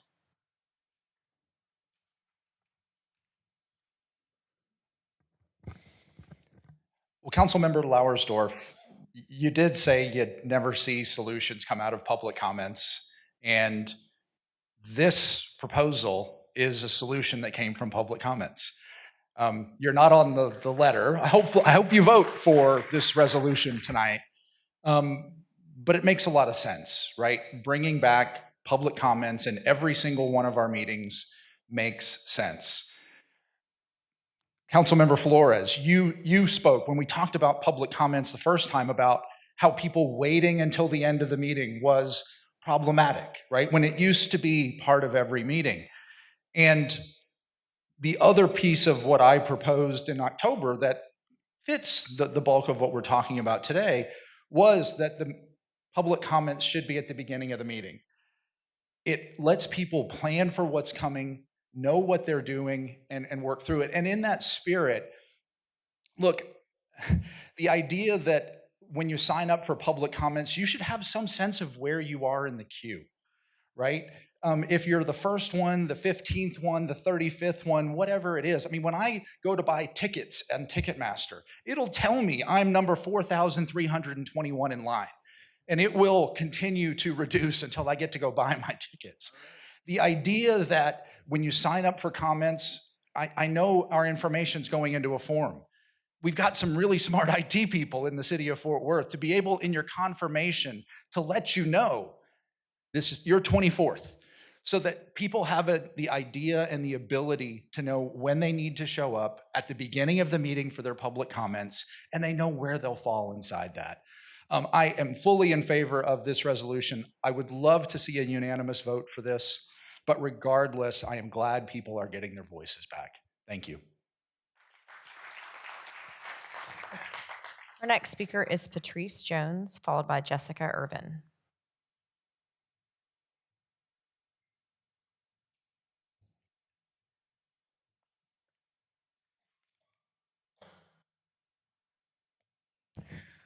Well, I didn't write a speech today because I didn't know if I would have 3 minutes or 90 seconds or 2 minutes or whatever Mayor Parker decided she would allow her constituents to have. So it's 2 minutes.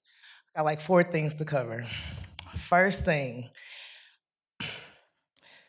thank y'all for bringing public comments back up to be restored. I think it's sad that we have to thank you for doing your jobs, but we do appreciate it.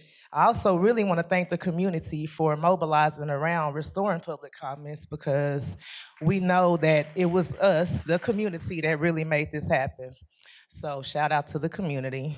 I've been working with the family of Kenneth Sauls. Thank you, Michael Crane and Elizabeth Beck, for responding to the email I sent on their behalf today.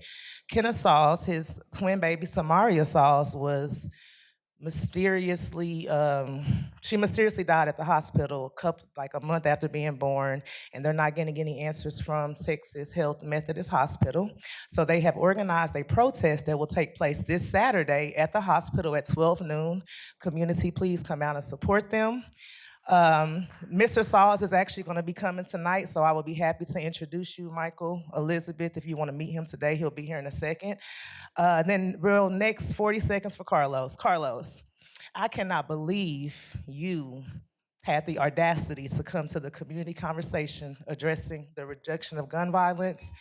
Not just coming, but for getting on the mic, using a platform you didn't deserve to speak about not throwing money at the problem, which was funding organizations doing the work of prevention to reduce gun violence. Yet, you guys continue to pour money into policing. You talked about accountability. We don't hold the Fort Worth Police Department accountable. So you mean to tell me you have more energy for holding the community organizations accountable versus the police? Let's defund the police and refund the community and find real solutions. Jessica Irvin, followed by Stephen Kike.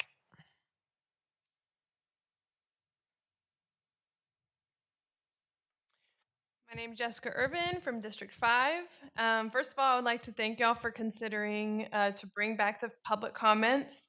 But without a doubt, it's frustrating to have to fight and vote for rights that we just had last year.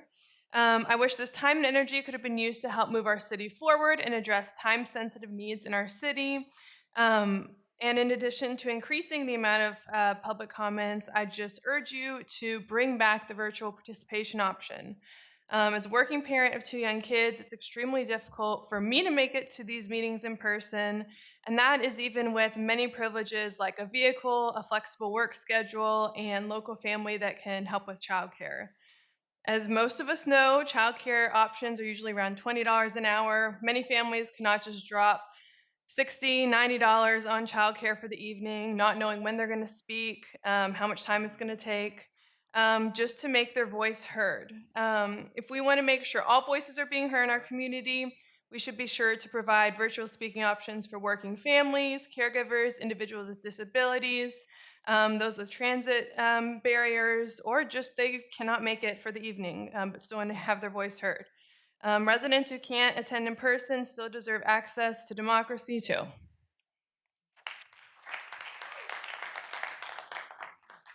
Stephen Kike, followed by Adrian Smith.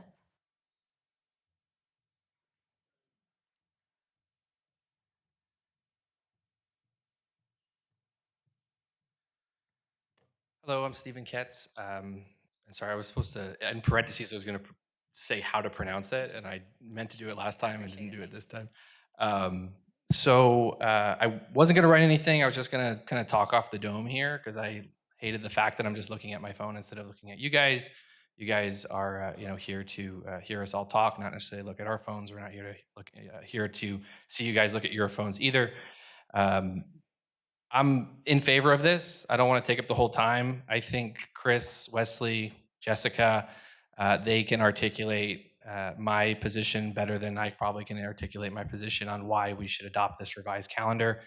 I spoke last October, November, when this came up for conversation and public comment, how hard it is as a working parent. And that last year, I kind of had this New Year's resolution to be more involved in city government, to kind of stretch my wings a little bit as a father of a young daughter, to make some sacrifices a little bit away from home and be more engaged with the city and make sure this is a place that I'm proud to raise a daughter in and future kids. And sometimes I feel proud. Sometimes there's a little bit more that I'm kind of waiting on from the city and from others. But I know there's a lot of people here who are trying to make it a better place. There's a lot of sacrifices. You guys make a lot of sacrifices. If it comes up for vote to pay the council more, I am 100% in favor of that. I don't care if I vehemently disagree with some of y'all's positions or we're 100% aligned. You guys deserve to be paid more no matter what your position is on any given topic. But I please ask you guys to restore some sort of virtual option. As working parents, it's hard to engage the city. I'll use the last 15 seconds to just shout out my Councilwoman Elizabeth Beck's office. Every time I've emailed Anthony, he is super quick to respond. So he deserves a shout out. My Councilwoman deserves a shout out. Thank you guys very much. Appreciate it. Mr. Smith will be followed by Alexander Montalvo. So to council members Hall and Peoples, thank you. You are the two newest council members on the dais, and I want to say thank you all because I feel like you all get it. The other four I don't think, because guess what? We shouldn't even be here. There should never have been a change to how we do things here at City Hall.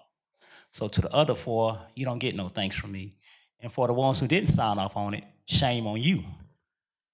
2, remote speaking, something that I have been advocating for months upon months. Restore remote speaking. We sunk $333 million of the taxpayer monies into this here project. So the least you can do is get the people their voices back who cannot attend, who can't come to this $333 million facility.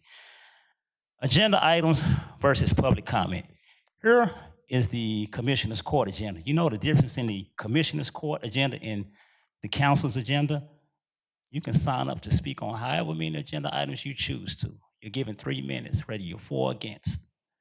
I signed up for 5 today, spoke on all 5, including public comments. We used to be able to do that, but since you took office, Mayor Parker, it doesn't exist anymore. We need to bring that option back. To the people, to the collective voices, don't just limit yourself to public comments. Learn these agenda items. Learn these agenda items where our taxpayer dollars are being spent. Those are the things they don't want you to speak on. Why else do you think we're up on another bond election?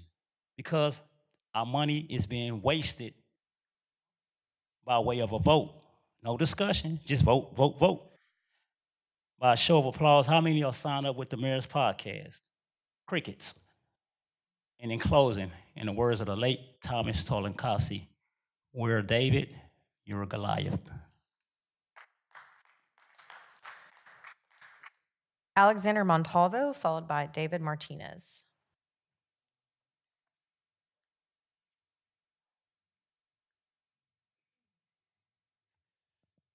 So this is what a full dais looks like. Look at all these faces. I get to see a person in every single one of these chairs. So I want to thank the people of Fort Worth because they have been working, organizing, talking, and fighting for a better city council. And one of those goals is bringing public comments back. So round of applause to the city of Fort Worth and the people that have been fighting for this. Now, people have mentioned this is a good step forward, but this isn't everything. We need to make sure that we can speak on every single agenda item so that we can articulate our perspectives, our thoughts, our concerns, our ideas for that particular item. And we need public comments to be at the beginning of the meeting so we have general comments to talk about things that may or may not be on the agenda so that we can push for solutions. Because we got to talk a lot about public comments in the general public comment space because until today, it wasn't on the agenda. So we need both of those things available to us so that we can do good work in this city on behalf of the communities that we are here to fight and represent. Now, it'd be great if the majority of y'all were on board with this work that is being done, but it's clear that so many of y'all are still struggling. So, it's 2026 Fort Worth. We've got more public comments. We're gonna keep showing up. We're gonna keep leveraging the people's voice because the people is where the power is. And come May 2027, we're gonna be working in partnership with the city council that actually wants to solve things for the people of Fort Worth. So this is a good step in 2026 for all of us to feel good about. Y'all still need to do better. Let's see what y'all decide. David Martinez.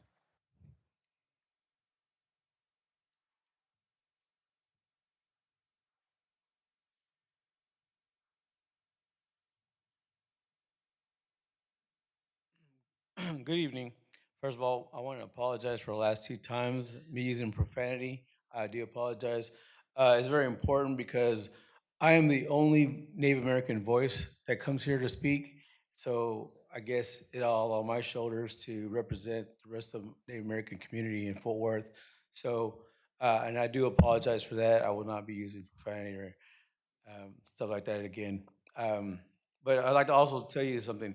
Like, I don't like even being the person that comes up here to defend the council. It seems like everybody comes and attacks us. This shouldn't be just because we're getting if we get our minutes back, this shouldn't become a free for all. I mean, just because you're elected officials, they shouldn't take it. And since I'm a girl dad, when you offend some of the female council members, I get aggressive conduct because I see it as really it's not right. I don't care who you are, you should not be treating women like that. And if you come at the mayor like that, I'm going to be like, well, you ain't right.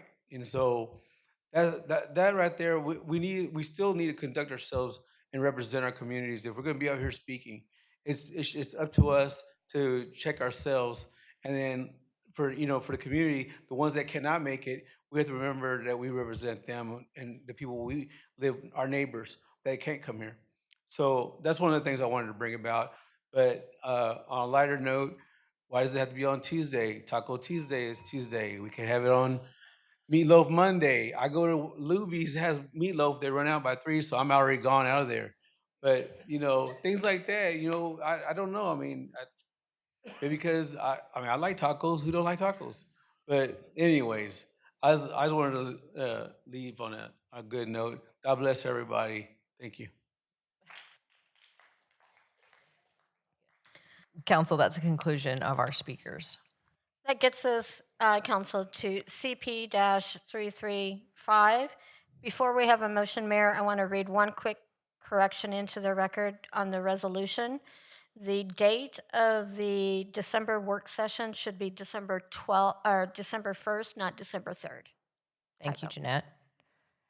Council, this time, as a reminder, in order to take up this item tonight, we actually have to do a motion to suspend Council Rules of Procedure, Section 521, in order to take up the CP. I believe Councilmember Crane wanted to make a motion. Yes, thanks, Mayor. I make a motion to suspend Council Rules of Procedure, Section 5.2.1, to allow this CP to be acted upon at this meeting. Got a motion and a second, Council. Any other discussion? Please vote. Motion to suspend the rules passes. At this time, I can entertain any discussion or additional motions on CP 335. Councilmember Nettles? Yes, I'll just have a few comments and discussions.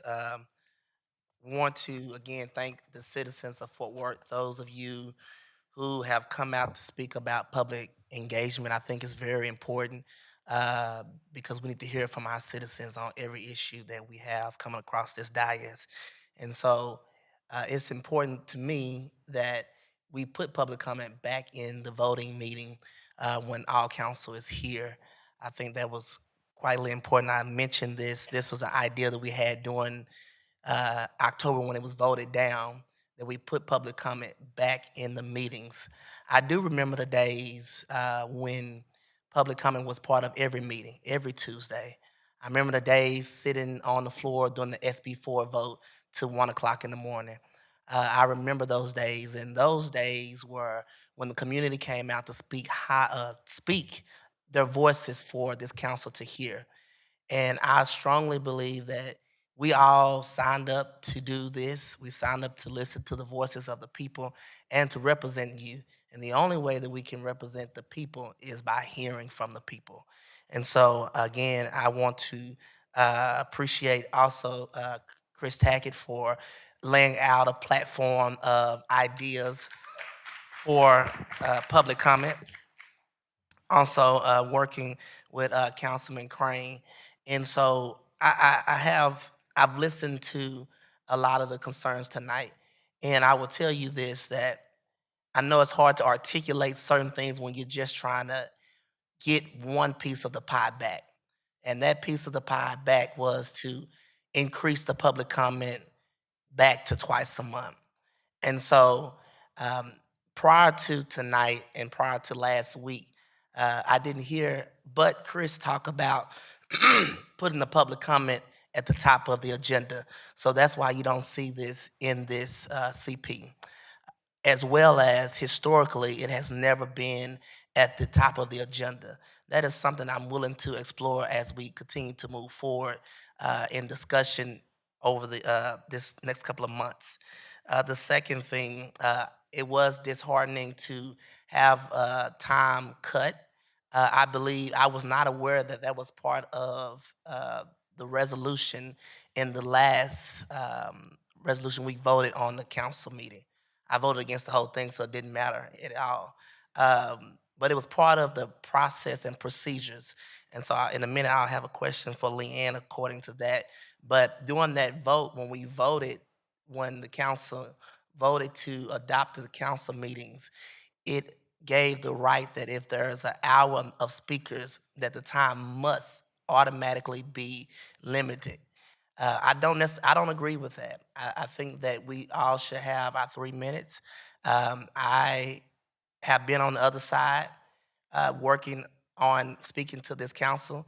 And anytime you speak publicly, your nerves is out of whack. You're not sure what to say, but you want to get your point across. So I always and will always support having 3 minutes to speak. Again, that's not on this CP, but I'm gonna ask a question to Leanne about the process and procedures on that. Also, I support, if that still remains, I do support taking a vote. I don't know if that's something we can do on the agenda because the rules have been changed and the agenda has to be set weeks in advance. And so that's another question I have for Leanne, if she will answer that. Because one thing I think is important is we can have ideas, but if we can technically not do that, I want you to know that that's something that we cannot do. And so I'm going to leave the floor open before I make a motion, but I have a question for Leanne that the reduce of time was a part of the last resolution as a whole, or was it a separate vote? It was part of the vote to set the schedule for this year. Okay, so if that was part of that vote, and technically we are replacing that with today's vote, would that replace that as well?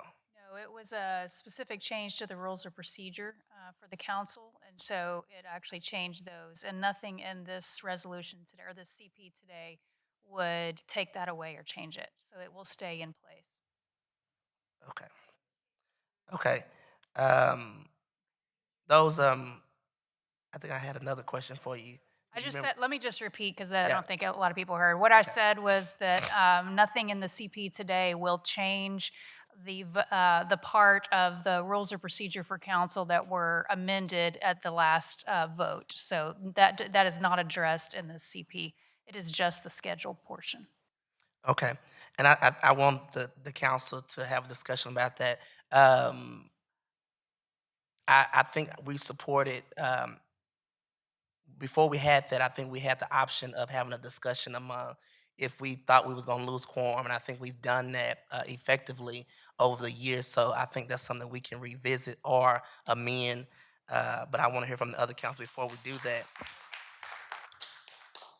But again, I want to thank my colleagues, and I'll also address, we were at a time crunch coming back from the holidays, and so some members did not see the email of the CP. So I think you have a lot of people on this dais who actually support this CP, but was not able to sign it for some of the remarks that were stated at the monitor today. So those are my initial comments. Thank you. Councilman Martinez. Thank you, Mayor. I also want to reiterate thank you for everybody who came and spoke today. I do understand the importance of public comment because we are made aware of issues in our communities that, people don't reach out via email or phone call. And so this is another opportunity for those that aren't aware of how to communicate with us, but can look up the schedule. But like everybody else, I want to thank my colleagues, Councilman Nettles and Councilman Crane, for working on this CP in collaboration with interested council members, and I really do appreciate the dialogue and the opportunity to contribute towards a consensus, and well, needless to say, I will be supporting tonight's vote. Councilmember Larsdorf? Thank you, Mayor. Chris, you're absolutely right. I did say I don't hear a lot of solutions, and I have heard some solutions. I think for those of us we're here and we see some new faces every now and then, and I think we can all agree that sometimes we do hear some pretty bad ideas or some pretty outlandish comments or even rude or derogatory comments. And I think sometimes those good ideas get lost in there. So you're right, there are some good solutions out there. And I think it's also important to note that whenever people do come forward with solutions or ideas or their vision of moving forward, I think it's important to remember that not everyone agrees with those same visions. But I think it's important that when we can discuss them, but I don't know whatever happened to being able to agree to disagree and do it civilly and with just be kind about it. So I hope, regardless of what happens tonight, that as we move forward, we can get back to handling city business, things that we actually have the ability to affect here at the city level, and leave the state and national level issues for them. For those who thought we looked bored up here, I certainly apologize. I mean, I know I'm certainly not bored. I actually enjoy my time up here, and in fact, tonight I had to miss my wife's radiation appointment so I could be here, but I wanted to be here because this is important. And if somebody's nodding off, then we won't even get into that one. I do like the idea about Taco Tuesday and talking about that more. So, Mr. Martinez, thank you. I think that's a great idea. But I did get this email in full transparency. I got this email very early on before others signed up for it. And at first I was not going to sign on because I thought we made a decision. Let's just, stick to it and move forward. Then I think about, Fort Worth residents like Barbara Brewer, even Wesley Kirk, last time he brought up some really valid points about art. And so then it gets some ideas running on what we could do specifically in District 4 to address some of those concerns. And so I'm sure, however this goes forward, there will still be those public comments that are kind of out there. But again, absolutely everyone's right for those. But I'm looking forward to hearing those great issues that we can affect here together as a team. So I appreciate it. Thank you. Councilmember Hill? Well, first of all, I want to publicly state I support hearing from the public. That is our job, is to listen to you, and it is essential to accountable, nonpartisan government. I wanted to highlight a couple data points because I did ask the city secretary for a list of those that came to public comment over the last 12 months. We had 502 speakers sign up. That's 14 hours and 30 minutes if we kind of average out time of speakers. If you look at the numbers, only 20 of those speakers took up 7 hours of those times. So we're hearing from a very, very small percentage of the Fort Worth population. We have over 1 million people. That's like 0.005% that actually come to public comment meetings. We got to get more people here. I think it's important for more voices to be heard. We are perpetuating a cycle that serves a very tiny faction of our community at the expense of taxpayer time and the broader public good. My concern is the discussion should be more about responsible governance and ensuring more Fort Worth residents have a real opportunity to be heard. Our next speaker is Councilmember Flores. Thank you, Maddie. First, I want to start off with saying thank you to all of you who've come to share your opinions and positions on this. Tonight we heard a range of comments, both constructive and not so constructive. I think that illustrates part of the challenge in communicating with one another. We all don't communicate the same way, and we don't go by the same baseline. I get that. Like my colleague Macy, I also spoke to our city secretary, and for me, my overriding concern was getting city business done. There's something lost in the data that's available. In the past few years, council has been able to achieve and complete more council work. As we tweak our council calendars every year, we're able to realize that because the business of the city is what our charge is. And that does include public comment. We still have to get business done. So according to the city secretary, we thought that this CP could still achieve that. So that earned a big level of support from me. I think that this CP is reasonable and it goes towards creating more opportunities for public comment. Our rules and procedures do cover the management of time, and that is a purview of our mayor, who sits at that center seat. The CP does double the amount of public comment that's available, and I think that's great opportunity. And I want everyone to consider this, okay? As I look out at you, I can see some of the reactions that y'all are having, and so they're varied. I get it, we're all different people. But remember this, effective discourse furthers the goal of communication and understanding. I appreciate those who take the time and make the effort coming here to speak at our council meetings. And so just remember, we can all be, driven by passion. We can all be, settled. We can be angry at times. But it's important to get, our thoughts and ideas across. And, endeavor to do that in the most effective way. Attacking one another on a personal level doesn't achieve that goal, in my humble opinion. So those are my comments. Councilmember Beck? My first question is to Leanne. I just want to go back and visit the council rules of procedure versus what's before us today on the CP. So the automatic reduction in the number of minutes for speakers was adopted separate and apart from our calendar, correct? It was all in the same resolution, but yeah, it was two different pieces. Okay, different pieces.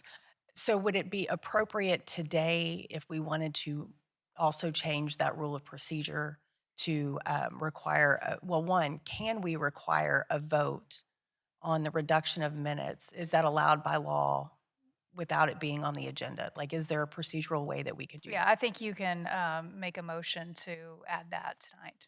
Yeah, Okay. add that change. Then I will add a motion. I'm going to make an amended motion to amend CP 335 to include that any reduction of the 3-minute time limit be only allowed by a majority vote of council. And then I do appreciate the constructive comments tonight. I think it's a reason why public comment is important.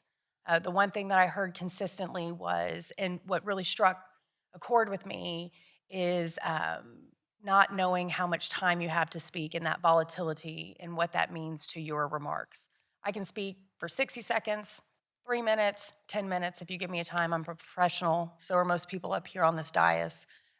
So I can see how suddenly having what you have prepared, and many people, I know I have know many people who are very uncomfortable about public speaking. They prepare, they write their remarks, they rehearse them. They know that they have exactly 2 minutes and 58 seconds and they can't say that one word too long or they're gonna mess up.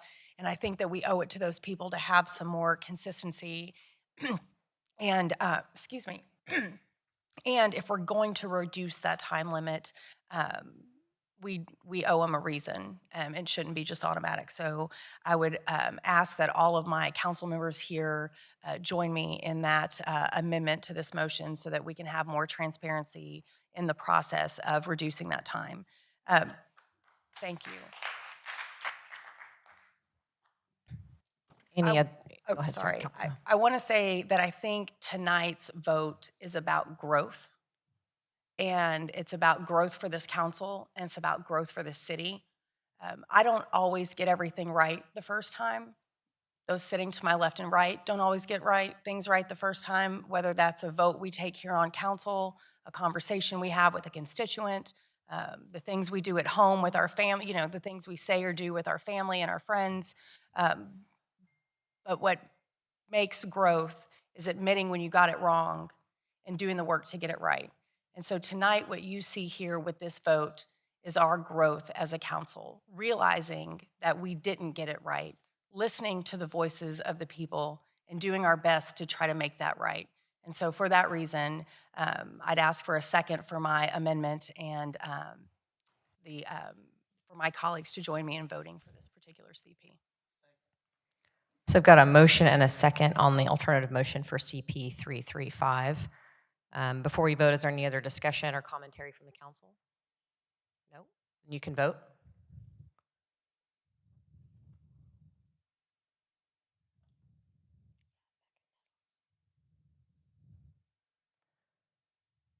Motion carries. Yeah.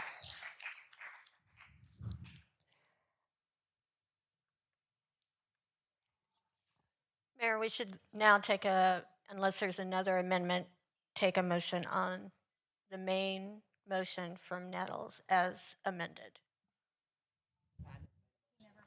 He never made a motion. Oh, okay. So what do you need for me to do procedurally? Then we need a Anything? motion to approve. I think mine approved and amended. If hers is approved, then go ahead, Leanne. Okay. Yeah, since Nettles didn't make the motion, only Beck made a motion, so hers stands. Yeah, it approves the CP with the amendment.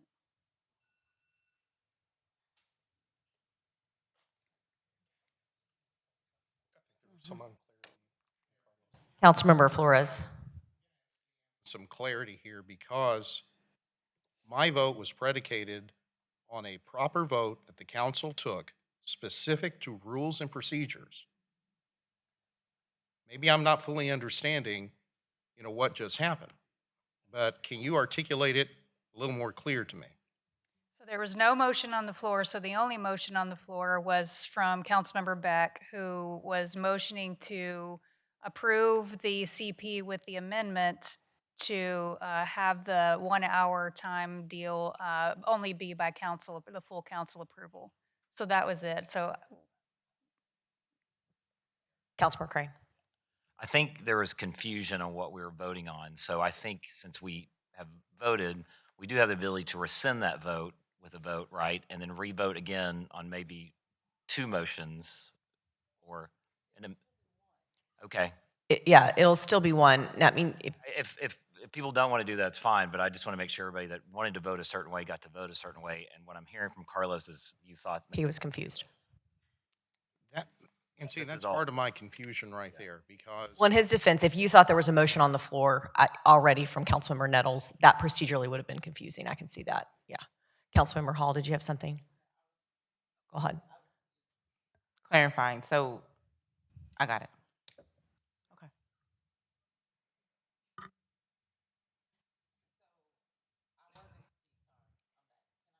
Yeah, it's green. I don't know why. There we go. Because I wasn't confused, and now I may be confused. What are we moving forward with?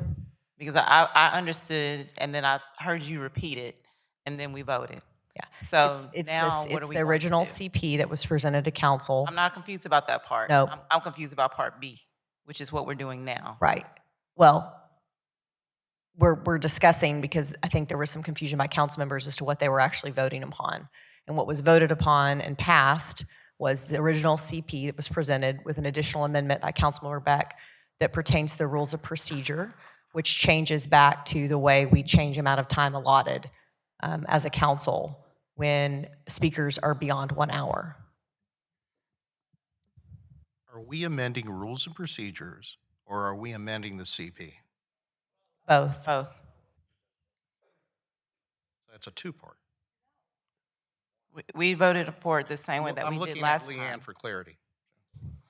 Right, so it just like when we did the resolution that adopted the schedule for the year and amended the rules of procedure, the amendment essentially did the same thing with this CP, which has a resolution attached. So this resolution is the same way. With the amendment, it changes the schedule and changes the rules of procedure, just as the first resolution did. Okay. Does that make sense That's clear to you? to me now. Thank you. Now, as Councilmember Crane stated, we can rescind the original vote if there was any confusion on the dais about how you wanted to vote, and we can re-vote. That is not a problem, Carlos. That's So- fine. Okay.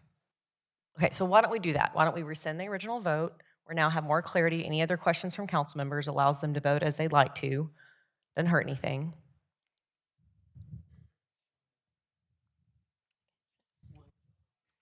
What do you need, Jeanette? Motion to We rescind. just need somebody to remake the motion as Councilmember Beck. Councilmember Beck, please, if you don't mind. Thank you. So my motion is to approve CP 335 with the following amendment: to strike the portion of the rules and procedure that require an automatic reduction of time to 2 minutes when speakers are over 1 hour in time, to require a council vote before that change can be made. Motion and a second. Any other discussion among council members? If not, you can vote. Motion carries.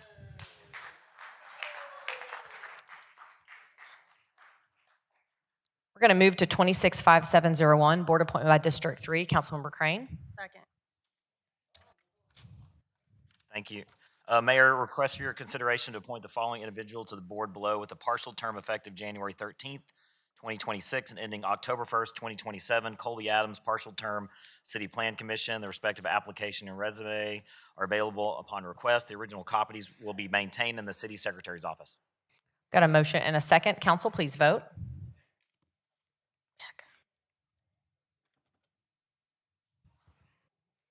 Alan, try again. Motion carries. Next is 26-5702, board appointments from District 7. Councilmember Hill. Request your consideration to appoint the following individual to the boards below with a partial term effective January 13th, 2026 and ending October the 1st, 2027. Catherine Brown, a partial term, Library Advisory Board. The respective application and resume are available upon request. The original copies will be maintained in the city secretary's office. Motion and a second. Please vote. Motion carries. Next is 26-5697. Entertain a motion, council. Thank you. Motion and a second. Please vote.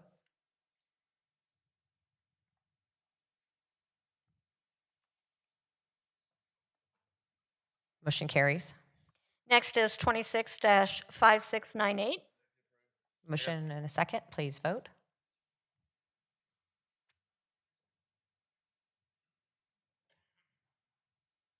Motion carries. Next is 26-5699. Motion and a second. Please vote.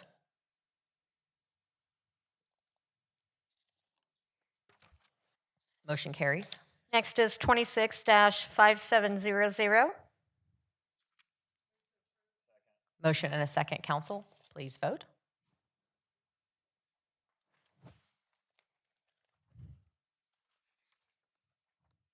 Motion carries.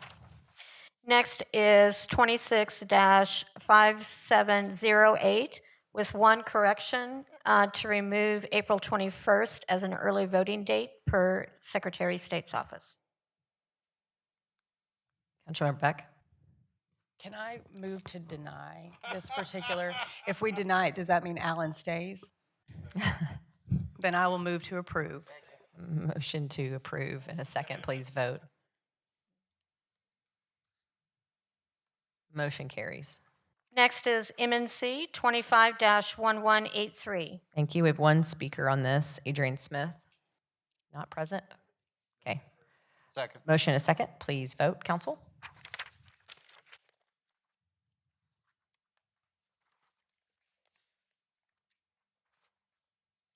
Motion carries. Next is ZC-25-181. Councilor Martinez, we have one speaker for this item, Manuel Gana.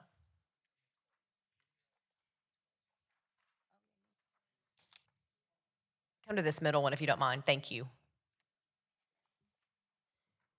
Mayor, he has a group if they are present. They are present. May you please stand up? Thank you for being here. So I'm here to speak for the community. I am the Poly Heights South Neighborhood Association's Vice President, Manuel Gaona. And here we are talking about proposing a mobile food court on East Berry. I presented a presentation with some 3D images. I'm not sure if it's there. There it is. I think that's the best one we can get. So this is essentially a food court that would benefit for us because on this side of Berry where we stay, there's really rarely any food options until you cross 287 down on East Berry towards Mitchell Boulevard. And we feel that this would bring a lot of value to the East Side community. It would make it an upbringing. It'll be an uprise for our community. And I think something valuable for our community to start, fundraisers, kind of what y'all did in your presentations at the start, to have a place for people to come, enjoy some good food, but also give back to the community in many different ways. I'm hoping this project gets approved, not just for my sake, but my family's sake and the whole community, and for the city of Fort Worth, so it can see some growth and development finally on that side of Barry, and continue to grow and develop in something more valuable, more prestigious, and it will also be something great, I think, for the local schools, local businesses there, so they can come eat lunch and not always be in a rush. It would offer several different cultural foods. So I think it's a great idea, and I hope you guys do too. And thank you. Mr. Galano, while you're up there, can you speak to the days and hours of operation at this mobile food? The mobile food court, I'm planning on having it open Monday through Sunday because of people who work. They need a place to eat lunch quickly, place to get food, and Saturday, Sunday for people who like to go out and eat, enjoy the day. And the hours of operation would probably be, well, they'd be from 10 a.m. to 8 p.m. Will there be music? No, there won't be live music. We will keep respectful to the neighborhood. All the people that showed up, they live around that area. They surround that area actually. They live in the back street or on Berry Street, and they fully have the support of this project. I have their support of the project, but they have my respects to respect their time and the neighborhood. So I want to keep this place safe, secure, and as respectful for the people around there as possible.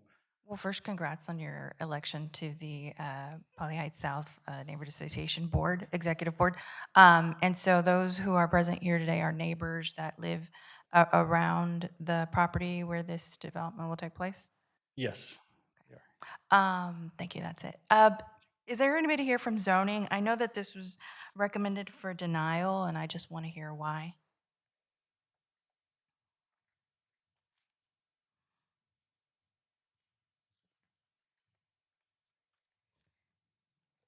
Good evening, council member.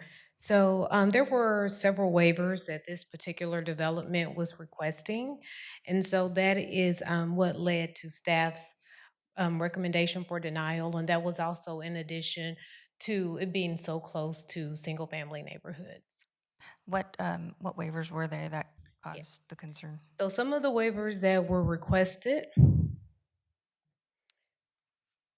was that it was going to be within 500 feet of the single-family residential development.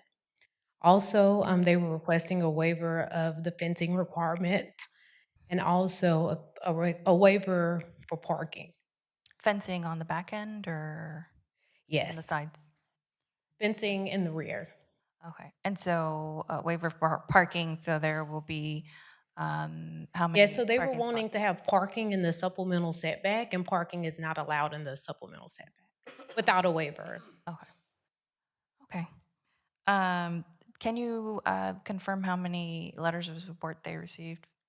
Letters of support, let's see if we have that listed here. Or list of property owners?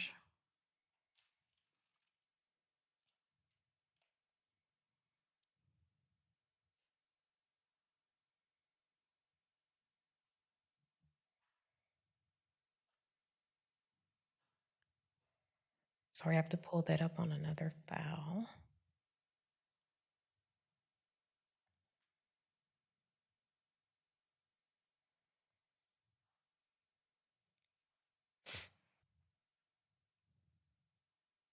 Or Mr. Galana, if you know off the top of your head, what number is that?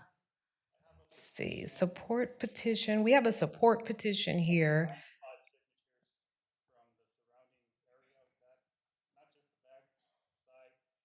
All poly? Okay.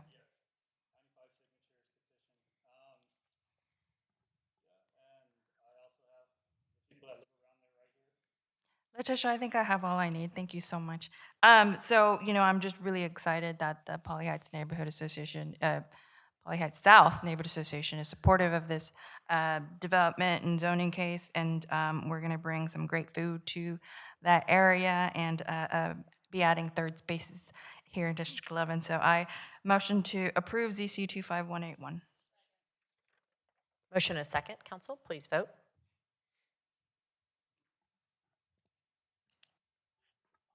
Mia is not present. Jeanette. Motion carries. Thank you very much. I think you're all doing a great job Thank you, here at the Manuel. city of Fort Worth, and I love Fort Worth, and thank you so much. I just help to make it help grow. Congratulations. Thank you. Next will be ZC-25-183. Councilmember Blaylock. We have one speaker, sorry, Luis Gonzalez.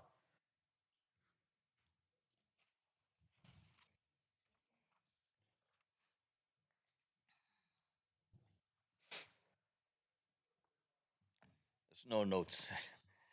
Good evening, my name is Luis Gonzalez. I'm representing Mr. Roman Abundis on this case. I just want to say thank you for all the help that's been given to us in on this request. We had a meeting last week with the HOA and a developer that he's here right now, and we explained them what we're doing. They wanted to know more details and the time to on the process of the construction we propose. We started last week with the cleaning, and we got a lot of debris removed, and we're still doing it. I just want to say thank you for the help, and then I hope that you can approve us so we can move forward and to comply and bring everything up to code. Thank you, sir. Any questions from Councilmember Blaylock? You probably would like your microphone. There we go. Sorry about that. It's easier to talk with the microphone. No, I don't have any questions. Thank you for coming tonight and speaking on it. And I wish you all the best of luck with your business. I'm going to move to approve this. Motion and a second. Council, please vote.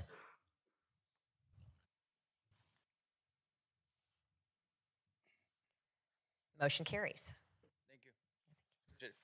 Next is ZC-25-184.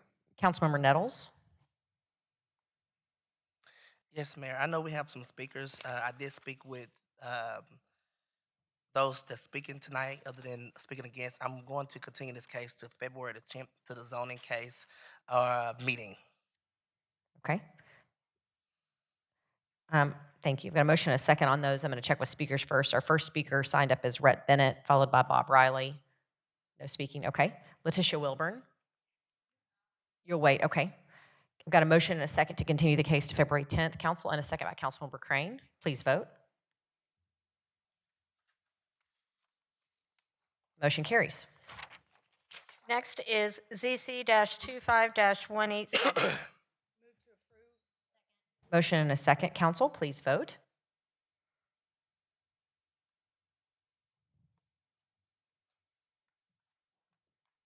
Motion carries. Next is ZC-25-186. Councilmember Hill. I'm going to move to approve ZC 25-186 as a PDE plan development for all uses in e-neighborhood commercial plus tattoo parlor for permanent makeup and hair restoration services only, excluding retail smoke shop site plan required. Motion and a second. Council, please vote.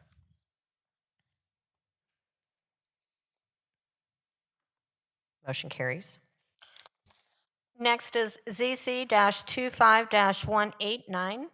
Councilmember Flores. To a PD A5, plan development for all uses in A5, plus office with a development standard for one parking space with the site plan included. Motion and a second. Council, please vote.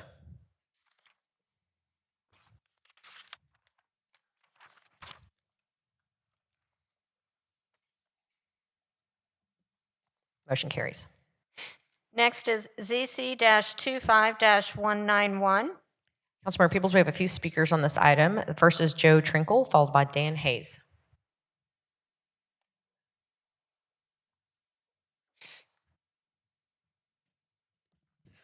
Good evening, Mayor and City Council. Thank you for the time tonight. Enjoyed the session so far, and I love your city, especially the economic development. By the way, I love the time that you spent celebrating the successes of your city in the beginning. I enjoyed that very much, so thank you for that.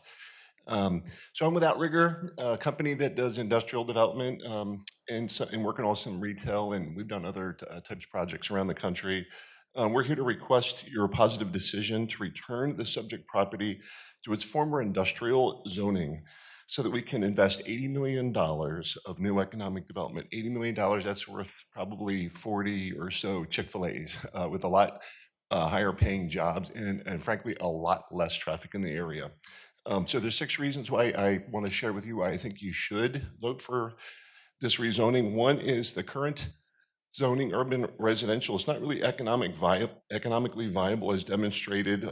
While it is on the demonstrated the past few years, while it is on the lake, it also comes with the fact that it is right on the loop I-20, which is undergoing massive reconstruction right now, which frankly invites more industrial use and frankly kind of deters additional residential development. The second is the industrial really is the highest and best use, which is economically viable for this district.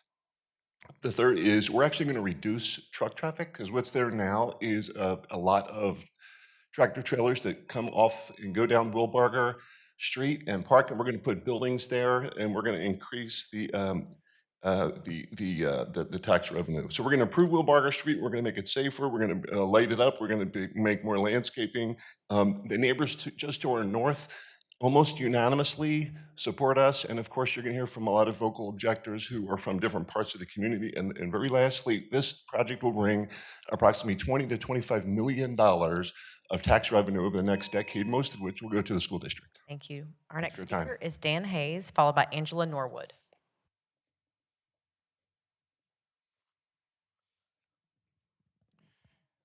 Good evening. My name is Dan Hayes. I live in District 11. I oppose the zoning change for this property.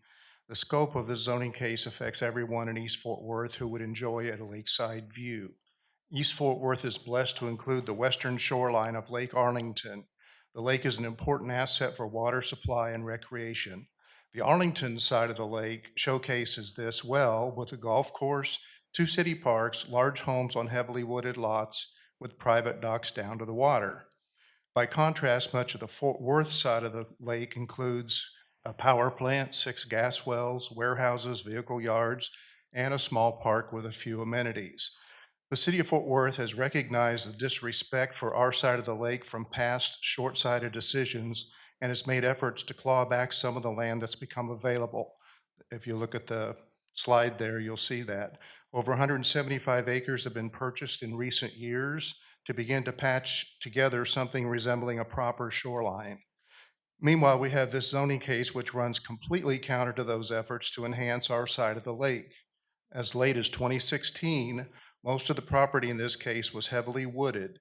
It was denuded for truck parking, creating the dusty situation that now is being supposedly remedied by rezoning for light industrial and essentially paving it over with buildings and a parking lot.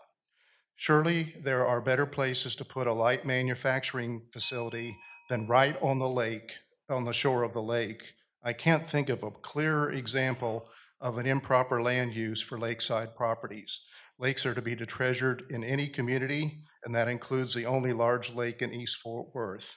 Please deny this with prejudice. Our next speaker is Angela Norwood, followed by Letitia Wilburn.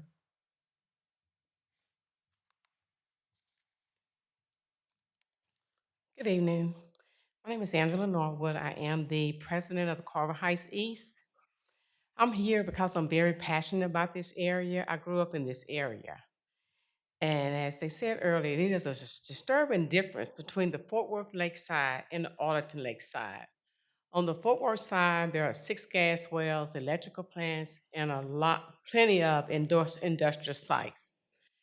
As a nurse, it is obvious to me from several researchers that another industrial site adds to air pollution and water contamination for the community.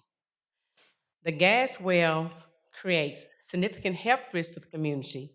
They add to the environment pollution and they add to reduced property value. The electrical plant, and I know that for a fact because I lived on Truman Drive, it is very noisy, it pollutes the air, it potentially involves health risks to the area health risks such as asthma, other respiratory diseases, and heart issues. It also reduces the home values. As an optimist, I would love to see nicer parks for our community.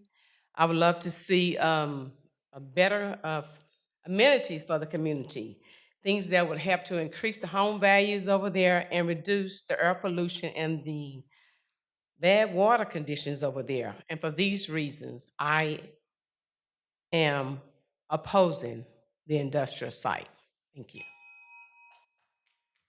Our next speaker is Letitia Wilburn, followed by Demetrika Williams. Hi, good evening. Letitia Wilburn. I'm with Echo Heights Stop 6 Environmental Coalition and Fort Worth Environmental Coalition of Communities. And we're going to ask you to deny this with prejudice. I did go out and look at the location, and it's massive. It takes up a whole block. And across the street on one side, there's residential properties, and on the back side, there's Arlington Lake. And I know the gentleman that spoke, he spoke of the construction on 20. Well, that doesn't give an excuse to continue to industrialize an area that is already overly industrialized. This is now the opportunity that the city can take to put something positive in East Fort Worth. I looked at a map. All of the good things in Fort Worth are either to the west or to the north. There is nothing in East Fort Worth that is good. There's nothing that you can show to bring people to East Fort Worth and say, hey, look at what we have here, because it's all industrialized. So this is y'all's opportunity to deny this with prejudice and to put something good for the community there. And it is a striking difference between the Arlington side and Fort Worth side. And if you go to the Arlington side and you look across the water, you can actually look and see all the trucks that are currently there, not to mention the pollution that industrialization causes. And for me, I have a trucking company behind my home, so I am well aware of the consistent and constant noise 24 hours a day, and they always break the rules. Once the companies are there, they make their own rules, and then they ask for more and more and more. And I'm just asking to, on behalf of both coalitions, to deny with prejudice. Thank you. Demetrika Williams.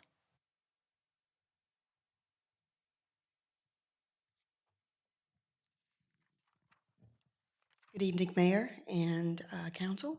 My name is Demetrika Williams, and I'm an investment property owner of 19 years and a business owner, all parcels actually within a mile of this said property location. I respectfully urge all of you, City Council, to deny the requested zoning change. Industrial buildings are often placed in or near minority and low-income communities. Companies such as this come in these areas due to the lower land costs and the assumption that these communities are willing to accept the negative impacts that come with industrial activities, continually making a less desirable place to live and play and limiting upward growth and mobility. The quality of life and neighborhood character. Industrial activity brings round-the-clock impact, truck and industrial traffic, and industrial operation activity. This is not consistent with residential lakefront community. Did I say lakefront?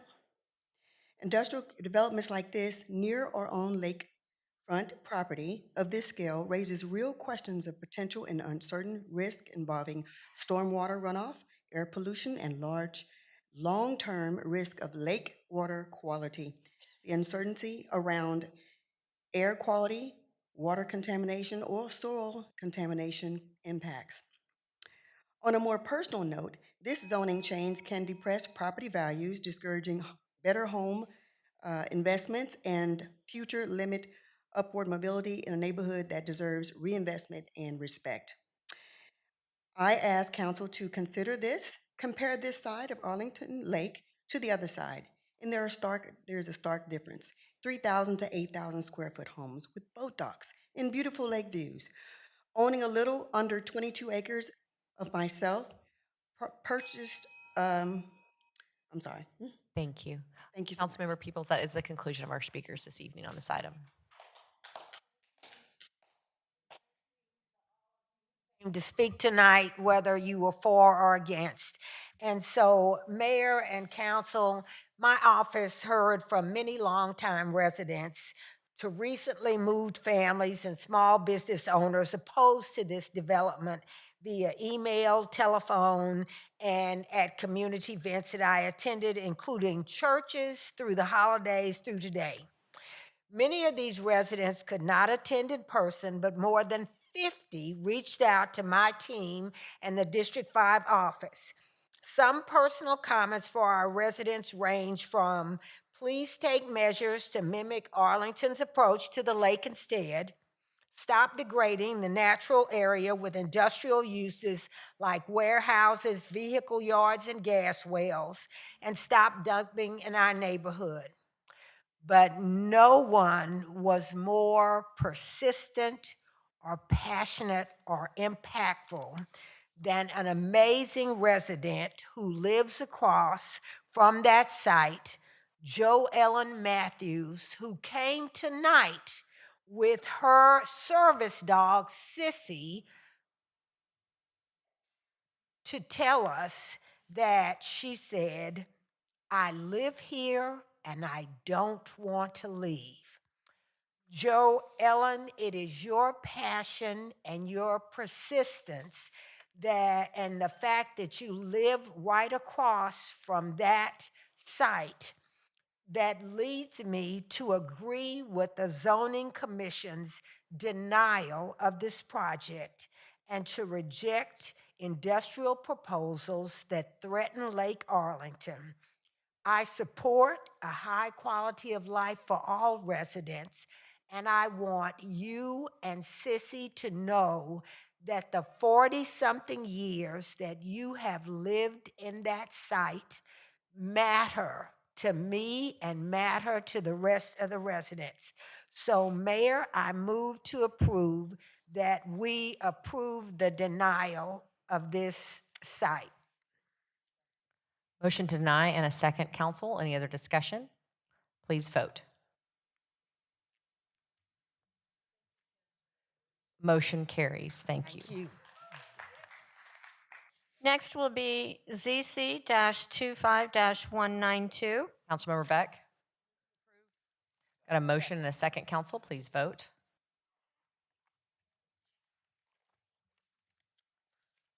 Motion carries. Next is MNC 25-1124. Councilmember Peoples. So on this, we moved it from the last time because I wanted it to, I wanted to give me a chance to visit with everybody. And so I want to move to approve the 50% tax exemption as requested. And so, Mayor and Council, I support this because it maintains and rehabilitates critical affordable housing stock in District 5. I believe that supporting such projects is essential for the city's long-term health and workforce stability. I have personally visited this community, and the developer has stated they will work on major improvements that are needed to increase the quality of life for the residents. It's in a great location with access to bus routes for ease of transportation. It's ADA compliant, and it has great access to schools.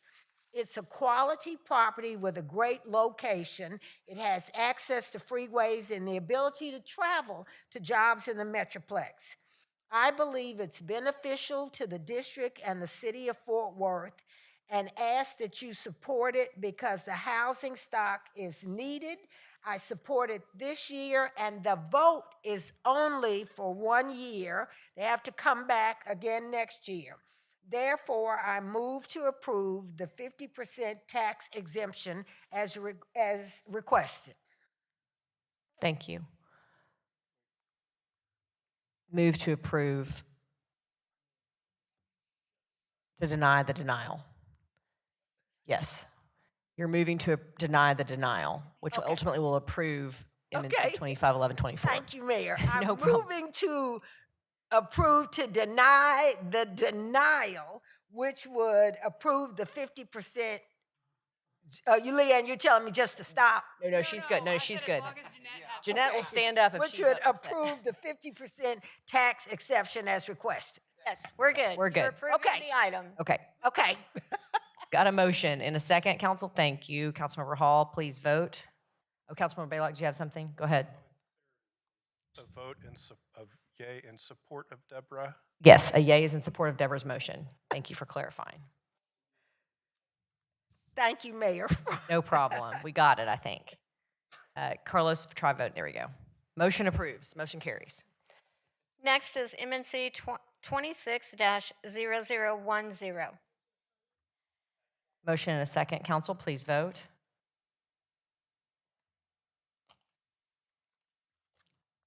Motion carries.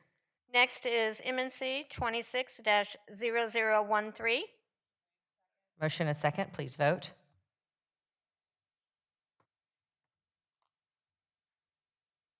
Motion carries. Next is MNC 26-0015. Second. Motion in a second, council. Please vote.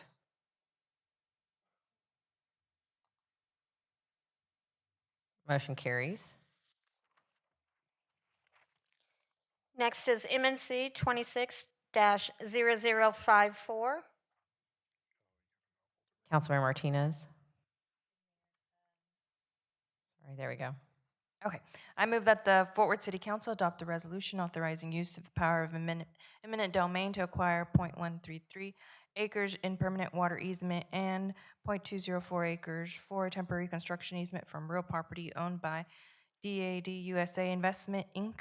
The property is needed for the Little Fossil Creek at Belknap Street Emergency M-292 project, a public use that will enhance sewer service capability. The land rights in the subject property are needed for sewer improvements as necessary.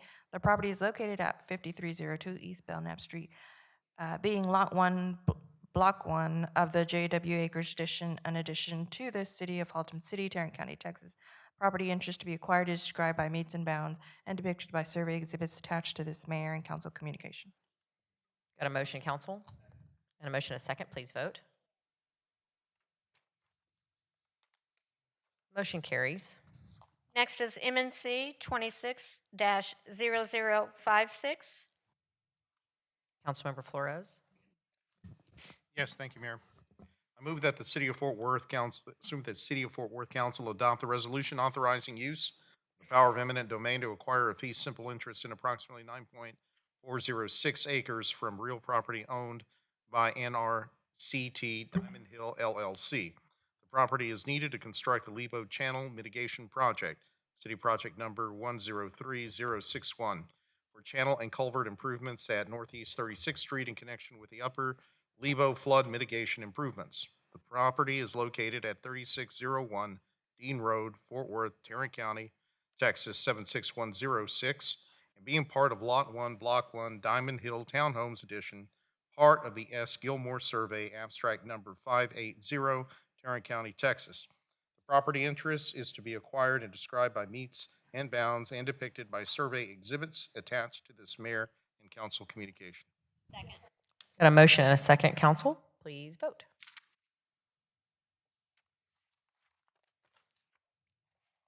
Motion carries. Next is MNC 26-0058. Councilmember Hill. I move that the Fort Worth City Council adopt the resolution authorizing use of the power of eminent domain to acquire 6.3268 acres of land in the permanent sanitary sewer easement interest and 2.059 acres in temporary construction easement interest from the real property owned by Third Peak LP. The subject property is located at 9770 North Verna Trail, City of Fort Worth, Tarrant County, Texas, in the Jacob Wilcox No. 2 Survey, abstract number 1725, and the John H. Smallwood Survey, abstract number 1452, City of Fort Worth, Tarrant County, Texas. The land rights in the subject property are needed for the Silver Creek Lift Station, Force Main, Gravity Main Project, and public use that provides transporting wastewater. The property interest to be acquired is described by meets and bounds and depicted by the survey exhibits attached to this mayor and council communication. Got a motion and a second, council. Please vote.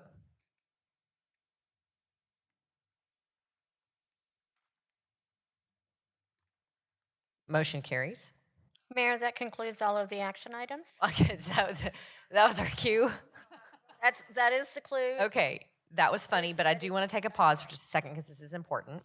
We are closing the meeting tonight in honor of Frank Moss Sr. Of course, Councilmember Frank Moss Sr. truly leaves a legacy of deep commitment, not just to District 5, but importantly to the entire city of Fort Worth, our residents, an incredible career of impactful service that built a stronger future for our entire city.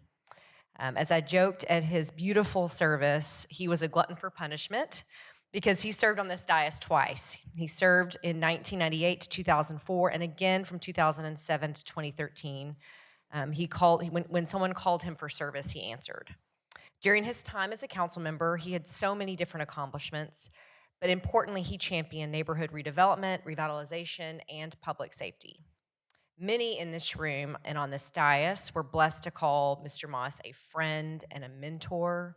His impact has truly reached far and wide, and Fort Worth is better because of Mr. Frank Moss Sr.